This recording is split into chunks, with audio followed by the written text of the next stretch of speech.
Everyone, welcome to my channel. I am Simrat Sahni और आज मैं आपको पढ़ाऊंगी क्लास 11th हिस्ट्री का chapter 2 an empire across 3 continents. तो अभी हम हिस्ट्री के चैप्टर 2 पे आ गए हैं। बाकी पूरा सिलेबस हिस्ट्री का मेरे चैनल पे आ रहा है, तो आप जाके मेरे चैनल को सब्सक्राइब कर लो। और डिस्क्रिप्शन बॉक्स में गाइस मैंने क्लास 11th हिस्ट्री की प्लेलिस्ट लगा दी है, जहाँ से आप सारे चैप्टर्स पढ़ सकते हो। मैं पॉलिटिकल भी पढ़ा रही हूँ अपने चैनल पे, इंग्लिश भी, so you can study any subject you want. Plus guys हमारा एक और चैनल है ह्यूमैनिटीज स्टूडेंट्स के लिए, जिसका नाम है सिमरन सहानी ह्यूमैनिटीज। जल्दी से जाके उसका लिंक मैंने डिस्क्रिप्शन बॉक्स में लगा दिया, उसको आप सब्सक्राइब कर लो, क्योंकि इस चैनल पे मैं आपको पूरा का पूरा चैप्टर का डिटेल एक्सप्लेनेशन दे दूंगी। बट जितने इंपॉर्टेंट क्वेश्चन होंगे, हमारे एमसीक्यूज होंगे, और आपके क्लास 11th का जो फाइनल पेपर है उसमें इस चैप्टर से या किसी भी चैप्टर से, हिस्ट्री हो, ज्योग्राफी हो, पॉलिटिकल हो, क्या क्वेश्चन आएंगे and all the study material वो आपको वहां मिलेगा हमारे ह्यूमैनिटीज के एक्सक्लूसिव चैनल के ऊपर। तो अगर आप क्लास 11th में हो, ह्यूमैनिटीज के हो, तो go and subscribe to that channel also. और अब हम शुरू करते हैं अपने चैप्टर को, एन एम्पायर अक्रॉस 3 कॉन्टिनेंट। तो सबसे पहले समझते हैं कौन से कॉन्टिनेंट की और कौन से एम्पायर की बात हो रही है। तो यहाँ पे जिस एम्पायर की हम बात करेंगे उसका नाम है रोमन एम्पायर। रोमन एम्पायर को द ग्रेट रोमन एम्पायर भी बोला जाता है। क्यों? क्योंकि ये बहुत ही बड़ा एम्पायर था, यानी कि बहुत राज्यों में फैला हुआ था। देखो, एम्पायर मतलब होता है, मतलब जैसे आप कहते हो ना राजा, राजा होता है, राजा का क्या होता है, किंगडम होता है अपना, ठीक है। वो एक जगह पे हो सकता है, एक कंट्री में हो सकता है, एक जगह छोटी सी जगह पे हो सकता है, थोड़ी बड़ी जगह पे हो सकता है। बट जो एम्परर होते हैं ना, जिसको हम कहते हैं वर्ड एम्परर, या जिसके जगह को हम कहते हैं एम्पायर, तो वो होता है जो बहुत वास्ट टेरिटरी में फैला होता है। जैसे वी से दैट इंडिया के ऊपर मुगल एम्पायर का रूल था, ठीक है। तो मुगल एम्पायर ने कितने सारी जगहों पे कंट्रोल करा था। इंडिया, नॉर्थ इंडिया हो गया, साउथ इंडिया हो गया, पूरे के अंदर हम कहते हैं ब्रिटिश एम्पायर। तो ब्रिटिशर्स ने जब अपनी कॉलोनी बनाई थी, खाली इंडिया को नहीं बनाया था, बहुत सारी और जगहों को बनाया था, और रूल वो अपने ब्रिटेन से बैठ के कर रहे थे। तो उसको मतलब होता है एम्पायर। एम्पायर तब होता है जब more than one country and continents के अंदर राज चल रहा होता है, उसे हम कहते हैं एम्पायर। तो आज हम पढ़ने वाले हैं रोमन एम्पायर के बारे में एंड रोमन एम्परर्स के बारे में, कि कैसे रोमन एम्परर्स रोमन एम्पायर को जो है रूल करते थे। तो पहला क्वेश्चन आता है, कौन से एम्पायर की बात हम कर रहे हैं? हम कर रहे हैं रोमन एम्पायर की बात, जो 3 कॉन्टिनेंट्स में फैला हुआ था। अब कौन कौन से 3 कॉन्टिनेंट्स थे जिनके अंदर हमारे रोमन एम्पायर फैला हुआ था? तो इस पे आएगा आपका 1 मार्कर क्वेश्चन। एंड जो मैंने ये नोट्स आप लोगों के लिए बनाए हैं, अगर आपने एक बार ही इनसे पढ़ लिया चैप्टर को अपना, एनसीईआरटी आपको देखने की भी ज़रूरत नहीं पड़ेगी। एक एक लाइन को बहुत शॉर्ट में मैंने यहाँ कन्वर्ट करके लिख दिया है। नोट्स भी फ्री ऑफ कॉस्ट आपको मेरी इंस्टाग्राम आईडी से मिल जाएंगे, तो there is no need to worry, just go and follow my Instagram also. चलो, तो रोमन एम्पायर हमारा एक ऐसा एम्पायर है जो 3 कॉन्टिनेंट्स में फैला है। मेरे साथ साथ बोलते रहो, लर्न भी हो जाएगा। पहला कॉन्टिनेंट कौन सा है? यूरोप। दूसरा कॉन्टिनेंट कौन सा है? वेस्ट एशिया, जिसको बुक में लिखा फर्टाइल क्रेसेंट, यानी कि वो इलाका वेस्ट एशिया का जो बहुत फर्टाइल है, यूफ्रेट्स रिवर के आसपास में, ठीक है। एंड नेक्स्ट है हमारा नॉर्थ अफ्रीका। तो पूरा अफ्रीका नहीं, नॉर्थ अफ्रीका, पूरा एशिया नहीं, वेस्ट एशिया, और यूरोप में फैला हुआ है हमारा ये रोमन एम्पायर। आज इस चैप्टर में हम पढ़ेंगे कि कैसे ये रोमन एम्पायर ऑर्गेनाइज था, कैसे ये रोमन एम्पायर चलता था। अब जो ये रोमन एम्पायर है, यहाँ पे डिफरेंट सोशल ग्रुप्स के लोग रहते थे, यानी कि अलग अलग लैंग्वेज और कल्चर के लोग रहते थे। क्यों भाई? जब कोई एक एम्पायर 3 कॉन्टिनेंट पे रूल करा, आपने देखा आजकल भी यूरोप के जो लोग हैं वो अलग है अफ्रीकन से, अफ्रीकन्स वाले एशियंस से अलग है, बहुत कल्चर का डिफरेंस होता है ना, खाने पीने का, लैंग्वेजेस का। तो same goes on with Roman empire. Roman empire में तरह तरह के लोग रहते थे, कोई कोई लैंग्वेज बोलता था, कोई लैंग्वेज बोलता था, कोई खाना खाता था, कोई खाना खाता था, बट थे वो सब रोमन एम्पायर के अंडर में ही, ठीक है। एम्पायर में बहुत सारे कल्चर और लैंग्वेजेस थी। इतना बड़ा एरिया को अगर आप रूल कर रहे हो तो कल्चर और लैंग्वेज तो अलग होगी ही होगी, डेफिनेटली।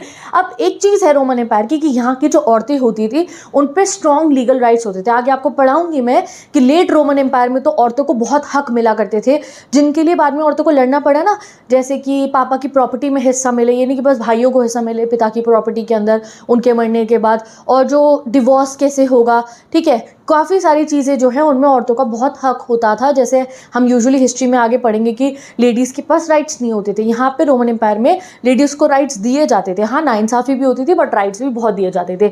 नेक्स्ट, स्लेव लेबर बहुत ज़्यादा होता था। आप कभी कभी कोई पुरानी मूवीज़ देखते हो तो उसमें देखते हो वो स्लेव्स होते हैं, उनको ऐसे हथकड़ियों या बांधी होती है, उनके पैर जो है बेड़ियों से बांधे होते हैं और उनको चलाया जा रहा होता है, और कोई कोई हमारे को ऐसे यूरोपियन नेटफ्लिक्स की आप सीरीज़ देखोगे तो उसमें स्लेव्स दिखाते हैं, वो भाई पूरा दिन घर का काम ही करते रहते हैं, कभी किचन में, कभी वो जो है पूरा फार्म के अंदर, और उनसे इतनी बदतमीजी से सलूक करते हैं जो एरिस्टोक्रेसी होते हैं, अमीर लोग होते हैं। तो ऐसा आप लाइफ ऑफ स्लेव्स भी जानोगे कि कैसे इस लाइव्स को इतना इनह्यूमन तरीके से डील करा जाता था। जैसे कोई पैकेट खरीद रही हो ना चिप्स का, उससे भी कम मतलब रिस्पेक्ट दी जाती थी एक स्लेव को। चिप्स के पैकेट को भी तुम संभाल के रखोगे, भाई मैंने इसे खाना है। स्लेव्स को तो मतलब ऐसे ट्रीट करा जाता था जैसे आप सोच भी नहीं सकते हो।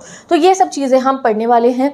फिर हम रोमन एम्पायर का जो है फॉल भी पढ़ेंगे। रोमन एम्पायर फॉल होना शुरू होता है हमारा जो वेस्टर्न एरिया है ना, वहाँ से। जो वेस्टर्न एरिया था रोमन एम्पायर का, वेस्टर्न एरिया हो गया मतलब गाइस ये वाला जो एरिया था, वहाँ से जो है रोमन एम्पायर, ये देखो ये लाइन डिवाइड करेगी रोमन एम्पायर के वेस्ट को और रोमन एम्पायर के ईस्ट को। तो धीरे धीरे रोमन एम्पायर वेस्टर्न एरिया से जो है फॉल होना शुरू होता है। एंड जो है फाइनली फॉल कब हो जाता है रोमन एम्पायर, जब कैलिफेट एम्पायर बन जाता है, यानी कि जब इस्लाम का राइज होता है एंड ओटोमन टर्की का एम्पायर बन जाता है, तब वो बहुत ज़्यादा जो है हमारा रोमन एम्पायर फॉल होगा। बट वो हम by the end of the chapter पढ़ेंगे। तो यहाँ पे मैंने आपको बता दिया रोमन एम्पायर क्या है, क्या क्या हमें पढ़ना है। अब सबसे पहला क्वेश्चन आता है रोमन एम्पायर में जानने के लिए हमने क्या क्या सोर्सेज को पढ़ा था। कभी भी आप कोई भी चैप्टर हिस्ट्री का पढ़ोगे, आज 11th में याद रख लो, आगे तक आपको याद रहेगा कि हमें पढ़ाई जाती है सोर्सेज, कि तुम्हें इस चैप्टर के बारे में कैसे पता चला, तुम्हें मतलब हिस्टोरियंस को कैसे पता चला, उन्होंने हिस्ट्री बनाई तभी तो तुम्हारी बुक में छपी है। तो हिस्टोरियंस ने रोमन एम्पायर के बारे में पता लगाने के लिए हमारे पास 3 टाइप की सोर्सेज होती हैं। पहली हुई टेक्स्ट, यानी कि कोई रिटन डॉक्यूमेंट मिल गया। दूसरी हुई हमारी जो है टेक्स्ट में आगे रिटन डॉक्यूमेंट्स। एंड नेक्स्ट होती है हमारी मटेरियल रिमेन्स, यानी कि कोई बिल्डिंग मिल गई हमारे को, या कोई घड़ा मिल गया निकल के हमें ज़मीन में से, तो वो मटेरियल रिमेन में हमारा आ जाता है। चलो आगे पढ़ते हैं अब हम। सबसे पहली टेक्सचुअल रिसोर्स जो हमारे पास है वो है histories, letters, speeches, sermons and laws. यानी कि हमें रोमन एम्पायर के ज़माने की कोई लॉ मिल गया, पेपर पे लिखा हुआ, अलग टाइप का इनका पेपर होता था, कोई चीज़ मिल गई इनका, जैसे आप कहो कोई सरमन मिल गया, कोई स्पीच मिल गई। ये histories were often called annuls. एक सबसे बड़ा हमारा रोमन एम्पायर की सोर्स क्या है, एनल्स। एनल्स मतलब क्या होता है, एनल्स मतलब होता है हिस्ट्री रिटन बाय ईयर पर year by the contemporaries. Roman empire के अंदर ना कंटेम्पररीज होते थे। कंटेम्पररीज मतलब जो उस समय में वहाँ जीवित थे, ठीक है। और वो क्या करते थे, वो एक पेपर के ऊपर रोमन एम्पायर में जो कुछ भी चल रहा होता था उसे लिख देते थे। उसको कहते थे एनल, यानी कि साल दर साल जो रोमन एम्पायर में हो रहा है। जैसे मैं कह रही हूँ अभी हम एक इंसान को बिठा दे और इंडिया में जो हो रहा है वो लिख रहा है, अगले साल जो हुआ उसने वो लिखा, उससे अगले साल जो हुआ उसने वो लिखा। तो he is making the annuls, कि हर साल क्या हो रहा है हमारी कंट्री के अंदर, और वो इंसान उस ज़माने में बैठ कर लिख रहा है, तो इसलिए उसको बोलेंगे कंटेम्प्रेरी। तो हमारे पास बहुत सारे कंटेम्प्रेरीज के रिकॉर्ड हैं, यानी कि जो रोमन एम्पायर के ज़माने में लोग जिंदा थे और लिखा करते थे, उनके बहुत रिकॉर्ड्स हैं हमारे पास, और उनको हम कहते हैं एनल्स। तो एनल्स की मदद से हमें बहुत कुछ जानने को मिला हमारे रोमन एम्पायर के बारे में, ठीक है।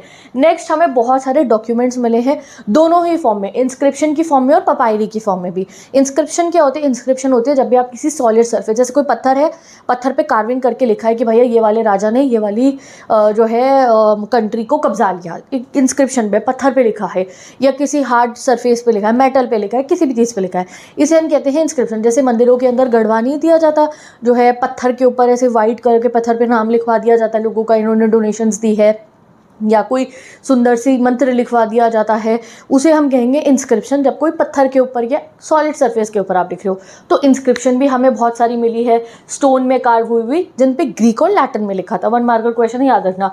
नेक्स्ट हमारे को मिले हैं पपायरस, या फिर आपको पपायरी। देखो तो ये जो हमारे, जैसे हम लोग आज के समय पे वुड से बना हुआ पेपर यूज़ करते हैं, ये लोग क्या करते थे, पपायरी यूज़ करते थे, जो बनता था पपायरस प्लांट से। पपायरस नाम का एक प्लांट होता था जो इजिप्ट की नाइल रिवर है उसके किनारे पे उगता था। तो वो उसको जो है तोड़ते थे और उसको थिन शीट्स, जैसे यहाँ आपको पेपर दिख रहा है फोल्ड हुआ हुआ, ऐसे पतले पतले पत्तों में कन्वर्ट कर देते थे, और फिर ये लोग उस पत्तों पर लिखते थे, और उन पत्तों को, यानी कि उन पेपर को कॉन्ट्रैक्ट्स के लिए, यानी कि किसी ने कुछ खरीदी, ज़मीन बेची, लेटर्स के लिए, अकाउंट्स करने के लिए और ऑफिशियल डॉक्यूमेंट्स के लिए यूज़ करा जाता था। और जो स्कॉलर्स पपायरी के ऊपर लिखते थे, यानी कि पपायरी के पेपर के ऊपर लिखते थे, उन्हें बोला जाता था पपायरोलॉजिस्ट। तो 1 मार्क का क्वेश्चन है, जल्दी से कमेंट कर दो, ठीक है। तो ये हमें समझ में आ गया। पहली रिसोर्स कौन सी है, हमारी एनल्स, यानी कि साल दर साल के अकाउंट्स जो लिखते थे कंटेम्प्रेरीज। दूसरी कौन सी, इंस्क्रिप्शन, जो स्टोन में ग्रीक और लैटिन में थी। तीसरी कौन सी है, पपायरस प्लांट से बना हुआ पपायरी, जिसको लिखा करते थे पपायरोलॉजिस्ट। तो अगर आप मेरे से पढ़ रहे हो ना, तो साथ साथ में आपको लर्न भी होता रहेगा।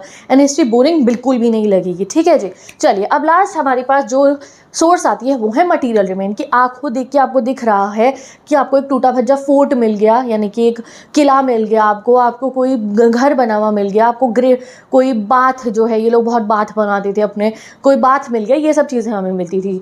तो बिल्डिंग, मॉन्यूमेंट, स्ट्रक्चर हमें बहुत मिले, बहुत पॉटरी मिली, घड़े, बर्तन एंड बहुत सारे कॉइन्स भी मिले हैं हमें इनके यहाँ से। रोमन एम्पायर के gold coins, silver coins are very famous in the history. और हमें मोजाइक्स मिले। मोजाइक्स क्या होते हैं? मोजाइक्स होते हैं छोटी छोटी टाइलों को आप मिक्स करके एक पैटर्न बना दो। जैसे आप आपके फ़ोन में गैलरी में देखना, मोजाइक मोड होता है जहाँ आपकी सारी फोटोज़ को वो मर्ज कर देगा, कोलाज बना देगा। तो मोजाइक एक आर्ट होती है, छोटे छोटे पत्थरों को लेकर सुंदर सा पैटर्न डिज़ाइन बनाया जाता है, वो भी हमें यहाँ बहुत मिले हैं। तो ये सब चीज़ें हमारे को यहाँ मिली है। एंड इवन बहुत बड़े बड़े शहर भी मिले हमें रोमन एम्पायर के। तो बहुत हिस्ट्री है हमारे पे रोमन एम्पायर को जानने के लिए, ठीक है। तो चलो अब हम रोमन एम्पायर के बारे में पढ़ेंगे। मेन टाइम पीरियड जिसके बारे में अभी हम पढ़े वो पढ़े 0 से लेकर 630 CE तक, ठीक है। तो मैं एक बार तुम्हें नंबर लाइन दिखा देती हूँ। 0 से लेकर 630 CE का मतलब क्या हुआ, ये देखो आप। एक ये हमारी नंबर लाइन होती है, ये आपको टाइम लाइन होती है। इसको जैसे पहले हम जब अभी से प्रतिभाएं हम क्या कहते थे, ये अभी चल रहा है AD, यानी कि AD मतलब होता है एनो डोमिनी। पता है तुम्हारे को ये AD मतलब क्या होता है? AD मतलब होता है एनो डोमिनी, ठीक है। एंड ये होता था हमारा BC, इधर BC मतलब था बिफोर क्राइस्ट, यानी कि इससे पहले का जो साल है वो क्राइस्ट के जन्म से पहले है। और यहाँ लिखा होता था बर्थ ऑफ क्राइस्ट, ठीक है, कि ये हमारे जीसस क्राइस्ट का जो है जन्म हो गया है। तो ऐसे हम निकालते हैं अपना पूरा का पूरा जो है नंबर लाइन, टाइम लाइन। हम आज तक कैसे पढ़ते थे कि ये जो इधर है ये हो गया BC और ये जो है ये हो गया आज के समय AD, ठीक है।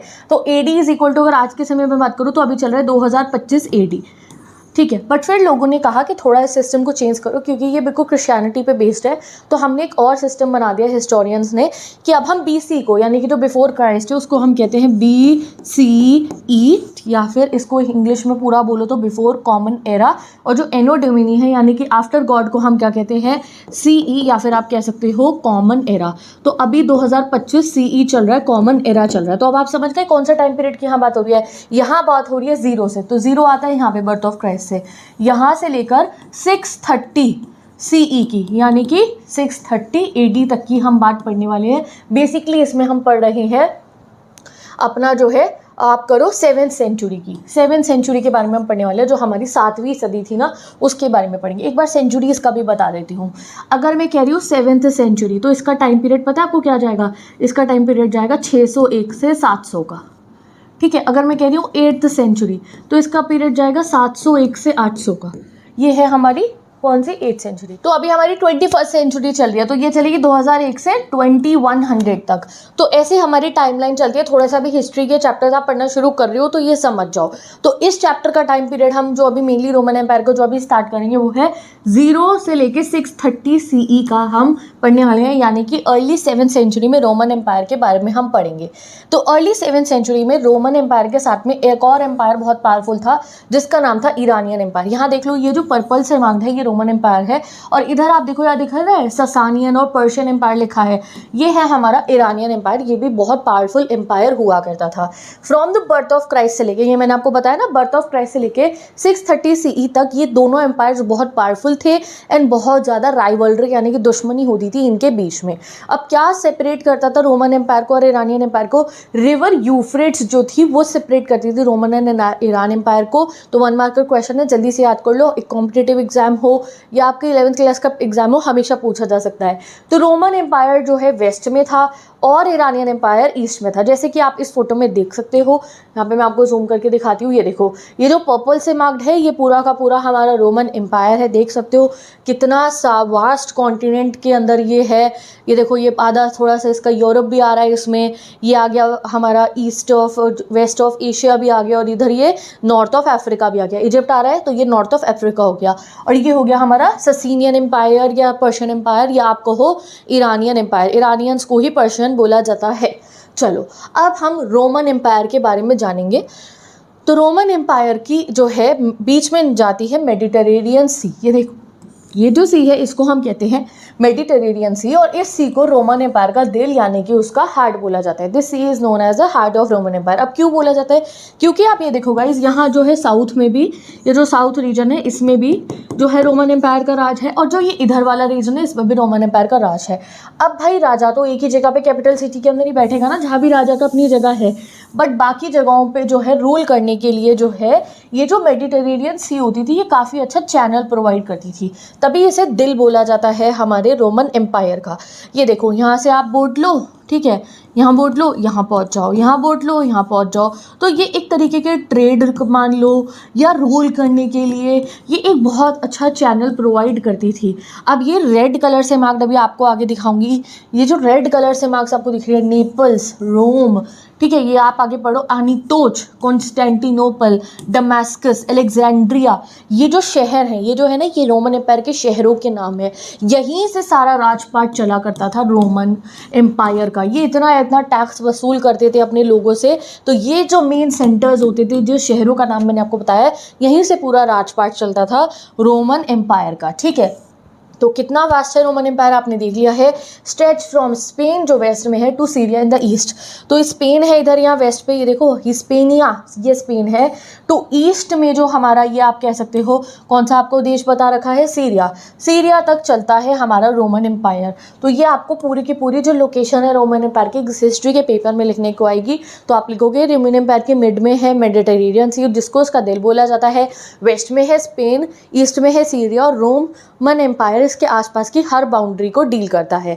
नॉर्थ में 2 रिवर्स बहती है रोमन एम्पायर के, जिसका नाम है राइन और डानुबे, ठीक है, मे बी इसके अंदर दिख रही हो, हाँ ये भी देखो, ये रही रिवर राइन और ये रही रिवर डानुबे, ठीक है।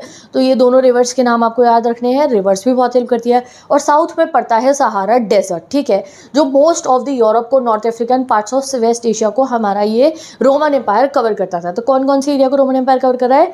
यूरोप का बहुत पार्ट, नॉर्थ अफ्रीका का और वेस्ट एशिया का, तभी हम इसे क्या कह रहे हैं, एन एम्पायर अक्रॉस 3 कॉन्टिनेंट, ठीक है।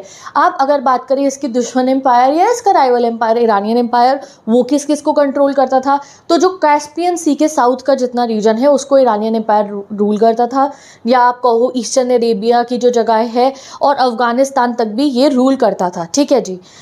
And known in Chinese texts as Daqin, तो जो एरिया को जो है हमारा इरानियन एम्पायर रूल करता था, ईस्टर्न अरेबिया से अफगानिस्तान तक का जो एरिया था, उसको जो चाइना वाले थे ना उसको कहते थे ता चाइना, क्योंकि चाइनीज़ डायनेस्टीज़ भी बहुत फेमस हुआ करती थी उस ज़माने में, बहुत ज़्यादा होती थी। तो वो इसको कहते थे, किसको? इरानियन एम्पायर को कहते थे वो ता चाइना। क्या कहते थे? ता चाइना, मतलब कि ग्रेटर चाइना वो इसको कहते थे, या कहो वेस्ट, ठीक है। चलो ये आपको समझ में आ गया है। अब हम आगे चलते हैं द अर्ली एम्पायर, ठीक है। यहाँ पे भी मैंने एक फ़ोटो लगा दी है, जितनी मुझे मिल रही थी हर एक सेम टाइम पीरियड की तो देखो नहीं है, बट फिर भी आप देख सकते हो कि ये सारा है हमारा रोमन एम्पायर, एंड जो इधर की तरफ है ये है हमारा पर्शियन एम्पायर, इरानियन एम्पायर, ठीक है। तो ये आप देख सकते हो कि ये दोनों ही बड़े बड़े एम्पायर्स थे उस ज़माने के। अब जो रोमन एम्पायर की हिस्ट्री है वो 2 पार्ट्स में डिवाइडेड है, एक है अर्ली एम्पायर और एक है लेट एम्पायर, ठीक है। तो डिवाइडिंग लाइन क्या है इन दोनों के बीच में? वो है 3rd सेंचुरी CE। जो 3rd सेंचुरी CE तक का टाइम है उसको हम कहते हैं अर्ली एम्पायर, और जो 3rd सेंचुरी CE के बाद का टाइम है उसको हम कहते हैं लेट एम्पायर। जैसे कि मैं आपको एक बार मैप क्या कहेंगे, इसे कहेंगे हम नंबर लाइन या टाइम लाइन पर दिखाती हूँ। पहले हमने कहा था ये बर्थ ऑफ क्राइस्ट हो गया, ठीक है। तो ये बर्थ ऑफ क्राइस्ट के जन्म से ये होती है 0, ठीक है, इसको हम 0 पॉइंट कहते हैं। तो यहाँ से लेकर जो 3rd सेंचुरी थी, ठीक है, ये 3rd सेंचुरी, ये 4th सेंचुरी हुई, ये 5th हुई, ये 6th सेंचुरी हुई, ठीक है, ये 7th सेंचुरी आई, ये 8th आई, ये 9th आई, ठीक है। तो यहाँ 0 से लेके जो 3rd सेंचुरी तक का पीरियड है इसको हम कहते हैं अर्ली एम्पायर, और इससे जो आगे का समय रहेगा इसको हम कहेंगे लेट एम्पायर, ठीक है। समझ गए इसका मतलब? चलो अब आगे पढ़ते हैं। How was the Roman empire different from Iranian empire? अब अगर आप बुक में से पढ़ोगे ना तो आपको ये चीज़ें एक के बाद एक बता रखी हैं, बट मैंने यहाँ पे क्वेश्चंस फॉर्म कर दिए हैं क्योंकि एग्जाम में ऐसे ही क्वेश्चन आएंगे। अब अगर आप इनसे उठा के रीड भी करोगे तो आपको मुश्किल नहीं लगेगा। तो पहले हमारे को एक छोटा सा डिफरेंस बताना है इरानियन और रोमन एम्पायर का। तो इरानियन एम्पायर में कौन कौन सी डायनेस्टीज आती थी? पार्थियंस, ससानियंस, ये ईरान की पॉपुलेशन को रूल करते थे। रोमन एम्पायर की अगर आप बात करें तो मैं आपको पहले भी बता चुकी हूँ, यहाँ हाईली कल्चरल डाइवर्सिटी थी, यानी कि यहाँ अलग अलग डाइवर्सिटी के लोग थे, बहुत सारी टेरिटरीज, कल्चर और लैंग्वेजेस के लोग यहाँ रहते थे और एक ही गवर्नमेंट और एक ही एम्परर यानी कि एक ही राजा के अंडर में ये सब रहा करते थे। पहला डिफरेंस, ठीक है। नाउ अगर लैंग्वेजेस की बात करें तो रोमन एम्पायर में एक नहीं कई भाषाएं बोली जाती थी। वाई खुद सोच सकते हो। ये रोमन एम्पायर की 117 AD की जो है बाउंड्रीज है, ये हो गई फर्स्ट सेकेंड सेंचुरी में। अगर आप देखो ये सारी बाउंड्रीज रोमन एम्पायर की कब है, 117 AD में। इस समय में रोमन एम्पायर सबसे ज़्यादा फैला हुआ था बेसिकली, अगर आप हिंदी में बोलना चाहो तो कितना एरिया है ये देखो, कितना सारा एरिया रोमन एम्पायर को रूल कर रहा है। तो क्या यहाँ अलग लैंग्वेज नहीं होगी? ऑब्वियसली अलग अलग लैंग्वेजेस होगी। तो चलो देखते हैं क्या क्या लैंग्वेजेस रोमन एम्पायर में बोली जाती थी। तो मेनी लैंग्वेजेस बोली जाती थी रोमन एम्पायर में, जैसे लैटिन एंड ग्रीक इनकी ऑफिशियल एडमिनिस्ट्रेशन में यूज़ होती थी, कार्यों के लिए, मतलब जो कार्यालय होते हैं ना जहाँ पे काम होता है, गवर्नमेंट ऑफिसेस, ठीक है। ईस्ट में जो ग्रीक थे वो स्पीक करते थे, ग्रीक बोलते थे अपर क्लासेस, ठीक है। तो ईस्ट रीजन में चलो तो ये हो गया इनका ईस्ट रीजन, ठीक है। तो इसके जो अपर क्लास थे वो क्या बोलते थे, वो बोलते थे ग्रीक। वेस्ट में जो है एलाइट्स यानी कि जो ये वेस्ट एरिया हो गया ये वाला, यहाँ पे जो अपर क्लास होते थे वो बोलते थे लैटिन, ठीक है। तो लैंग्वेज बेसिस होती थी बाउंड्रीज के ऊपर, ठीक है। ये ट्रिपोलिटानिया जो रीजन था, यहाँ पे अब मैप में आपको दिख कदी इस तरफ एक जगह है जिसका नाम है ट्रिपोलिटेनियन, वहाँ पे लोग लैटिन बोलते थे। एंड क्रेनेशिया जो जगह है यहाँ पे मैप पे दिख नहीं रहा है अभी, वहाँ पे लोग बोलते थे ग्रीक। तो डिफरेंट डिफरेंट एरियाज में लोग अलग अलग लैंग्वेजेस यहाँ पे बोला करते थे। चलो अब आते हैं हम मेन टॉपिक पे अपने चैप्टर के कि रोमन एम्पायर का राजा हुआ कौन करता था। तो अगर हम अर्ली टाइम की बात करें यानी कि स्टार्टिंग की बात करें तो रोमन एम्पायर को होता था एक रिपब्लिक। हम रोमन एम्पायर को क्या कहते थे, रोमन रिपब्लिक कहते थे। और रिपब्लिक मतलब हो गया एक country type Roman empire rule करता था एंड इसको रूल करती थी सेनेट, ठीक है। तो ये आपकी बुक में एक छोटा सा ऐसे बॉक्स बन रखा है साइड में, उसमें बता रखा है। तो मैं आपको बता रही हूँ रिपब्लिक क्यों कहते थे रोमन एम्पायर को, क्योंकि तब यहाँ पे सेनेट रूल करती थी। तो republic was the name of a regime in which the reality of power lay with the senate. तो रिपब्लिक कब होता था रोमन एम्पायर, जब रोमन एम्पायर को चलाने की पावर किस पे होती थी, सीनेट पे होती थी, ठीक है। सीनेट कौन हो गए, group of wealthy family who form the nobility. Senate में कौन होते थे, बहुत सारे लोग, जैसे मैं कह रही हूँ ये सब लोग मिलकर सेनेट बनाते हैं। तो ये कौन थे, ये कोई आम आदमी नहीं थे, ये रोमन एम्पायर के सबसे अमीर खानदान के जो लोग थे वो आते थे रोमन एम्पायर में। मैंने इन्हें कह दिया कि ये है सेनेट और ये मिलकर चलाते हैं रोमन एम्पायर को, ये सेनेट के लोग। In practice the Republic represented the government of the nobility. तो इन प्रैक्टिस जो रोमन एम्पायर था, जो एम्पायर नहीं था तब हम कहेंगे रोमन रिपब्लिक। तो ये जो रोमन रिपब्लिक थी इसको कौन रूल करते थे, गवर्नमेंट रूल करती थी। बट ये कौन थी, खाली अमीर लोगों की बनी हुई गवर्नमेंट। जैसे मैं आपको कहूँ इंडिया में हमारी जो गवर्नमेंट है अभी, क्या वो अमीर लोगों की गवर्नमेंट है? नहीं, हम सब अपनी मर्जी से वोट डालते हैं और अपने रिप्रेजेंटेटिव चूज़ कर लेते हैं। उस ज़माने में क्या होता था कि इनकी जो गवर्नमेंट थी रोम की, वो क्या होती थी, रोमन एम्पायर चलेगा तो वो देश की तरह ही, बट वो जो उसकी गवर्नमेंट थी वो कैसी थी, सिर्फ और सिर्फ अमीर खानदान के जो लोग होते थे वही गवर्नमेंट चला रिया करते थे, ठीक है। एंड वही सारी की सारी बॉडी जो थी उसी के पास सारी पावर होती थी और इसको हम कहते थे सेनेट। ये रिपब्लिक चलती है 509 BC से 27 BC तक। अब ये देखा आपने, ये क्या हुआ, इसका मतलब ये हम बात कर रहे हैं रोमन एम्पायर के इस्टेब्लिश होने से पहले की। चलो फिर से मैं नंबर लाइन पे तुम्हें दिखाती हूँ। ये देखो यहाँ बात हो रही है BC की, यानी कि ये हमने ज़ीरो कंसिडर करा था ना। इससे आगे तक 3rd सेंचुरी AD में मैंने आपको कहा है रोमन एम्पायर चल रहा था, या आपको CE। ये जो सेनेट का रूल था ये बैक में बात कर रहे हैं हम, और पिछले ज़माने की हम बात करें, कब की बात कर रहे हैं ये हम, BC की, यानी कि क्राइस्ट के जन्म से भी पहले। रोमन एम्पायर क्रिश्चियनिटी के स्टार्ट होने से पहले भी एग्जिस्ट करता था, बट तब वो रोमन एम्पायर नहीं था, क्या था वो, रोमन रिपब्लिक था जिसको सेनेट चलाती थी। तो जो ये हमारा BC वाली तरफ होती है ना, जो ये बिफोर क्राइस्ट वाली लाइन है, ये कैसे चलती है कि जो 27 है वो तो कम पुराना ज़माना है, और अगर ये मैं कह रही हूँ 509 BC, ये बहुत पुराना ज़माना है। अब अगर इसको कंपेयर करें हम AD से, अगर मैं कह रही हूँ यहाँ 700 और मैं यहाँ कह रही हूँ 2025, तो आप कहोगे कौन सा ज़्यादा पुराना ज़माना है? टेक्निकली मुझे बताओ 700 CE या 2025 CE में ज़्यादा पुराना ज़माना कौन सा है? तो आप कहोगे दीदी 700 CE ज़्यादा पुराना ज़माना है। क्यों? क्योंकि ये पहले आता है, 2025 बाद में आया है। बट हेयर जब हम यहाँ पे बात करेंगे, अगर मैं इसमें पूछूँ तुम्हें कि 27 ज़्यादा पुराना ज़माना है या 509 BC ज़्यादा पुराना है, तो कोई बच्चा देखेगा तो कहेगा दीदी 27 पुराना होगा, ऑब्वियसली कि इतनी पुरानी बात है। नहीं, यहाँ पे 509 BC पुराना है एज़ कम्पेयर टू दिस। तो ये जैसे माइनस में जाता है ना टेम्परेचर, ये वैसे चलती है, जितना आप बढ़ाते जाओगे सालों को उतना आप पुराने ज़माने में जाते रहोगे, ठीक है। और हमारी लाइन पे जितना आप आगे का ज़माना जाओगे उतना आप फ्यूचर में जा रहे हो। तो ये डिफरेंस होता है हमारी टाइम लाइन का, ठीक है। तो जो रोमन रिपब्लिक थी वो इस टाइम पे चलती थी, फिर रोमन एम्पायर इस्टेब्लिश बाद में होता है, ठीक है। 27 BC से ही काइंड ऑफ आप कह सकते हो रोमन एम्पायर इस्टेब्लिश होता है। अब रोमन एम्पायर को इस्टेब्लिश करता कौन है? तो रोमन एम्पायर को इस्टेब्लिश करता है जूलियस सीजर का अडॉप्टेड बेटा, जिसका नाम था ओक्टावियन, ठीक है। इनको मान लेते हैं हम ओक्टावियन, ठीक है। तो जूलियस सीजर सब जानते हैं रोमन एम्पायर का एक बहुत बड़ा जो है ये उनके बारे में आप सुनने को आपको मिलता है। तो जूलियस सीजर का अडॉप्टेड बेटा था ऑक्टावियन, ठीक है। और ऑक्टावियन ने अपना नाम बाद में बदल के कर लिया ऑगस्टस, ठीक है। और उसने क्या करा, उसने जो है मेंबरशिप ऑफ द सेनेट को और जितने भी ऑफिस होल्डिंग लोग थे उनको जो है अब बदल के वो एक नया सिस्टम लेकर आता है ऑगस्टस, ठीक है। तो अब हम आते हैं अपने बुक पे, what was the principate system establish करते हैं हमारे ऑगस्टस। तो कब करते हैं, चलो पढ़ते हैं। तो 27 BCE के अंदर प्रिंसिपेट सिस्टम लागू कर देते हैं हमारे ऑगस्टस, जो जूलियस सीजर के अडॉप्टेड बेटे थे। Augustus became the first emperor of रोम।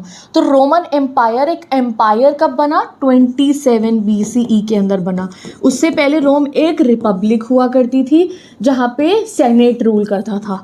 बाद में रोमन एम्पायर बना और पहला एम्परर कौन बना? ये ऑगस्टस, जूलियस सीजर का अडॉप्टेड बेटा जिसका नाम ऑक्टावियन था।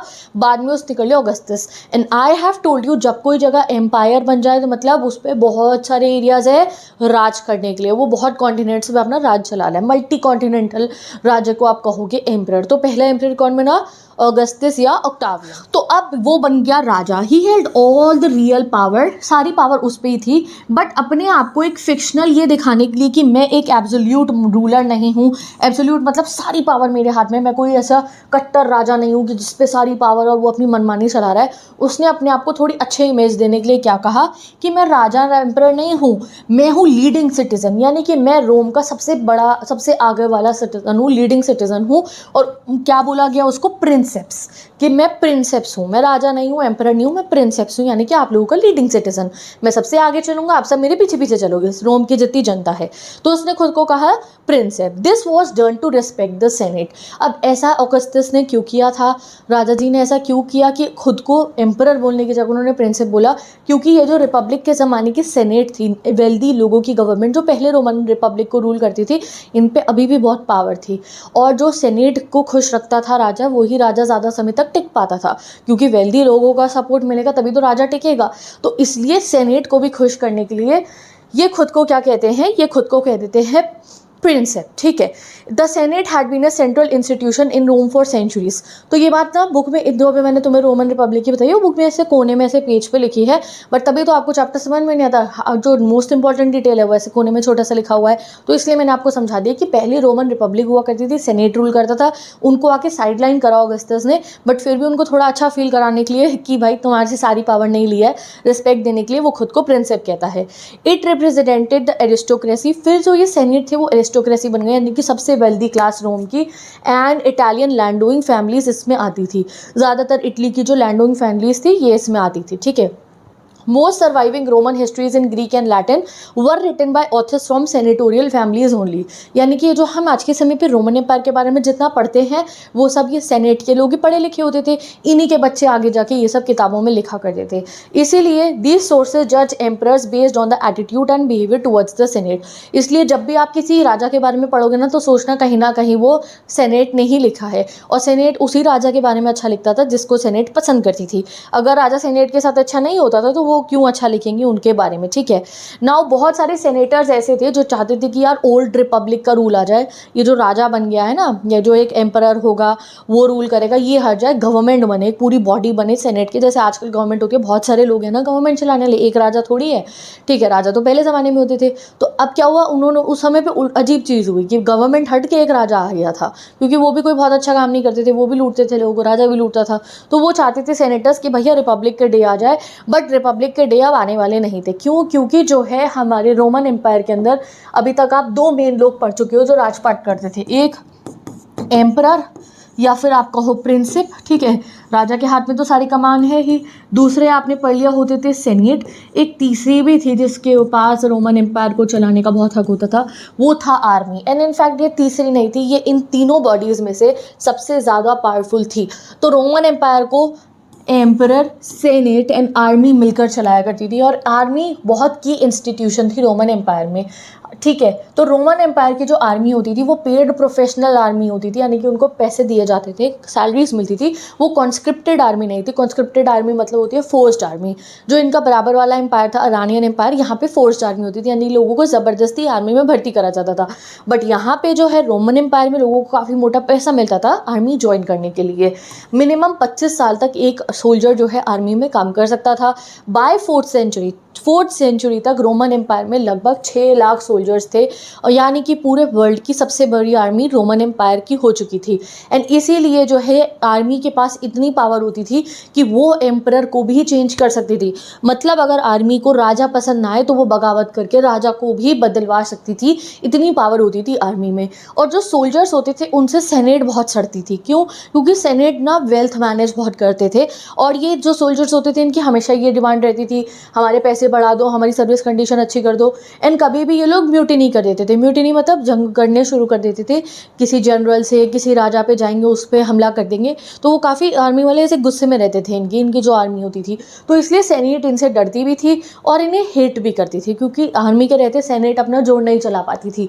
इसलिए ये इनसे डरती भी थी कि भाई हमें मारने ना आ जाए, और हेट भी करती थी। This saw it as violent and unpredictable, specially 3rd century crisis जो आगे आप पढ़ोगे, तो स्पेशली 3rd सेंचुरी के अंदर तो बहुत ही प्रॉब्लम क्रिएट हुई थी आर्मी की वजह से, क्योंकि आर्मी की ने बहुत ज़रूरत थी। 3rd सेंचुरी में इनके बहुत वॉर हुए थे, तो लोगों के ऊपर बहुत टैक्स लगा था आर्मी को पे करने के लिए, ठीक है।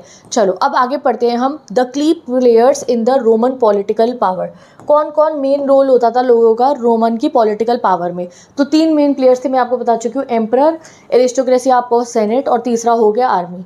एम्परर की सक्सेस डिपेंड करती थी उसके आर्मी के कंट्रोल पे। अगर उसका कंट्रोल अच्छा है आर्मी पे तो एम्परर सक्सेसफुल होगा। तो कई बार सिविल वॉर हो जाते थे जब आर्मी भी डिवाइड होती थी, यानी कि आर्मी के अपने बीच में ही कुछ प्रॉब्लम एक खड़ी हो जाए तो भी सिविल वॉर इन क्या होते थे। तो फर्स्ट 2 सेंचुरीज जो थी उनको मोस्ट पीसफुल सेंचुरी कहा जाता है, एक्सेप्ट द 69 CE, जब 4 एम्परर्स एक के बाद एक बदले थे। वो वाली जो सेंचुरी की जो ही टाइम है, बस उसी को इन्होंने कहा कि थोड़ा गड़बड़ था। अदरवाइज जो फर्स्ट 2 सेंचुरीज थी, यानी कि जो अर्ली रोमन एम्पायर था, वहाँ शांति हुआ करती थी। सक्सेशन होता था बेस्ड ऑन फैमिली और अडॉप्शन टू अवॉइड कॉन्फ्लिक्ट, यानी कि सक्सेशन टू थ्रोन, यानी कि राजा के बाद अगला राजा कौन बनेगा, तो फैमिली में से कोई बनेगा, उनका बेटा या उनका अडॉप्टेड बेटा भी बन सकता था। जैसे कि जूलियस सीजर का अडॉप्टेड बेटा पहला एम्परर बना रोम का। ऐसे ही ऑगस्टस जो ऑक्टेवियन थे, या प्रिंसेप जो पहले प्रिंसेप बने, ऑगस्टस, ऑक्टेवियन, जूलियस सीजर के अडॉप्टेड बेटे, इनका अडॉप्टेड बेटा था आगे तिबेरियस, उसने 14 to 37 CE तक रूल करा था। ये पहली सदी है हमारी, मतलब जो फर्स्ट सेंचुरी थी ये उसकी बात हो रही है, ठीक है। वेरी लिटल एक्सटर्नल वॉरफेयर था फर्स्ट 2 सेंचुरीज में, यानी कि पहली 2 सेंचुरीज के अंदर ये लोग बाहर हमला नहीं करते थे। वो क्यों नहीं करते थे? मैंने आपको अभी पहली सेंचुरी का मैप दिखाया ना भाई, इतना जगह तो ऑलरेडी थी रोमन एम्पायर के बाद।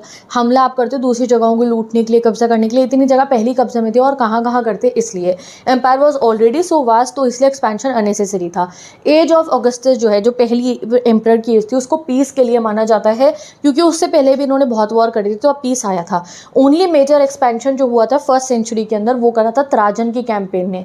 फर्स्ट नहीं तो 2nd सेंचुरी में हुआ था त्राजन की कैंपेन, और वो भी जो इन्होंने कब्जा करा था एरिया, उसको बाद में अबैंडन कर दिया था। चलो, how did Roman empire expand its control beyond warfare?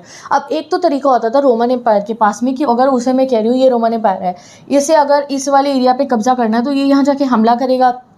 ये इतने प्रॉस्परस तो होंगे नहीं कि भैया इनके कब्जे, इनके हमले को संभाल पाए, तो वो सरेंडर कर देंगे और ये रोमन एम्पायर में आ जाएगा। टेक्निकली कब्जा करने का तरीका एक ही है, आप इस पर जाके हमला करो, इसका राजा हार गया और ये आपके कब्जे में आ गया। अब इसके अलावा भी इनके पास एक और तरीका था वॉरफेयर के अलावा, वो था हमारा ये डिपेंडेंट किंगडम्स को धीरे धीरे एब्जॉर्ब करना शुरू कर देते। एब्जॉर्ब मतलब खा जाते एकदम से। डिपेंडेंट किंगडम क्या हुआ? डिपेंडेंट किंगडम मतलब होते हैं कि जैसे ये रोमन एम्पायर है, ये तो ये पर्पल है ना, तो मतलब यहाँ तक रोमन एम्पायर था। अब इसके बराबर में जैसे ये किंगडम है ये इसका डिपेंडेंट किंगडम बन गया कि ये इस पर डिपेंडेंट है, ठीक है। और धीरे धीरे इन्होंने अपने डिपेंडेंट किंगडम्स को भी अपने अंदर मर्ज करवाना शुरू कर दिया। एग्जाम्पल गिवन है अर्ली 2nd सेंचुरी CE का, एक किंगडम्स ऑफ द वेस्ट को इन्होंने यूफ्रेट्स रिवर के जो वेस्ट में थे उनको इन्होंने टेक ओवर करना शुरू कर दिया। जैसे एग्जांपल गिवन है हेरोड्स किंगडम। अब यहाँ पे मैप पे मुझे हेरोड्स किंगडम मिला तो नहीं है कि कौन सा किंगडम था हमारा हेरोड्स, बट जो यूफ्रेट्स रिवर है उसके आपको वेस्ट साइड में आपको वो किंगडम मिल सकता है, ठीक है। तो ये जो हेरोड्स किंगडम था ये बहुत रिच किंगडम था। या मानो कि जैसे आप कुछ भी हाइपोथेटिकल मान लेते कि ये वाला किंगडम है हेरोड्स किंगडम, ये जो ये वाइट है अभी, वाइट है मतलब अभी रोमन एम्पायर का पार्ट नहीं है, ये था नहीं, मैं हाइपोथेटिकल बता रही हूँ। तो ये किंगडम बहुत अमीर था, इतना अमीर था कि इनकी जीडीपी, जैसे आजकल हम जीडीपी कैलकुलेट करते हैं ना, तो इनका जीडीपी पर ईयर का 5.4 मिलियन दिनारी आता था, यानी कि बहुत ज़्यादा था। 1 denarii is equal to 4.5 gram of silver, तो 1,25,000 किलो गोल्ड पर ईयर तो ये जनरेट करके इनको देता ही था। तो इसलिए इन्होंने क्या करा कि भाई ये किंगडम इतना ज़्यादा प्रॉस्परस है तो इसको ऑब्जॉर्ब कर लिया, अपने अंडर इंटीग्रेट कर लिया। तो ऐसे ये करते थे रोमन एम्पायर अपनी टेरिटरी का एक्सपेंशन, ठीक है। Now how was the Roman empire organise? इतने लोगों पे, इतने सारे लोगों पे जो है राज कौन करता था? अकेला राजा रूल कैसे कर लेगा? कोई सिस्टम तो होगा। जैसे अभी हमारे पास गवर्नमेंट है तो हमारे पास लेजिस्लेचर है जो लॉस बना रही है, एग्जीक्यूटिव है लॉस एग्जीक्यूट करिए, जुडिशरी है जो कोई प्रॉब्लम आएगी तो उसे सुलझाएगी, प्राइम मिनिस्टर है, चीफ मिनिस्टर हैं, म्यूनसिपैलिटी है, मेयर है शहर के, ग्राम पंचायत है। तो एक सिस्टम है ना अपना पूरा कंट्री चलाने के लिए पूरी दुनिया में। तो उस ज़माने में क्या सिस्टम होता था इतने बड़े राज्य को चलाने के लिए जो इतने कॉन्टिनेंट में फैला हुआ था?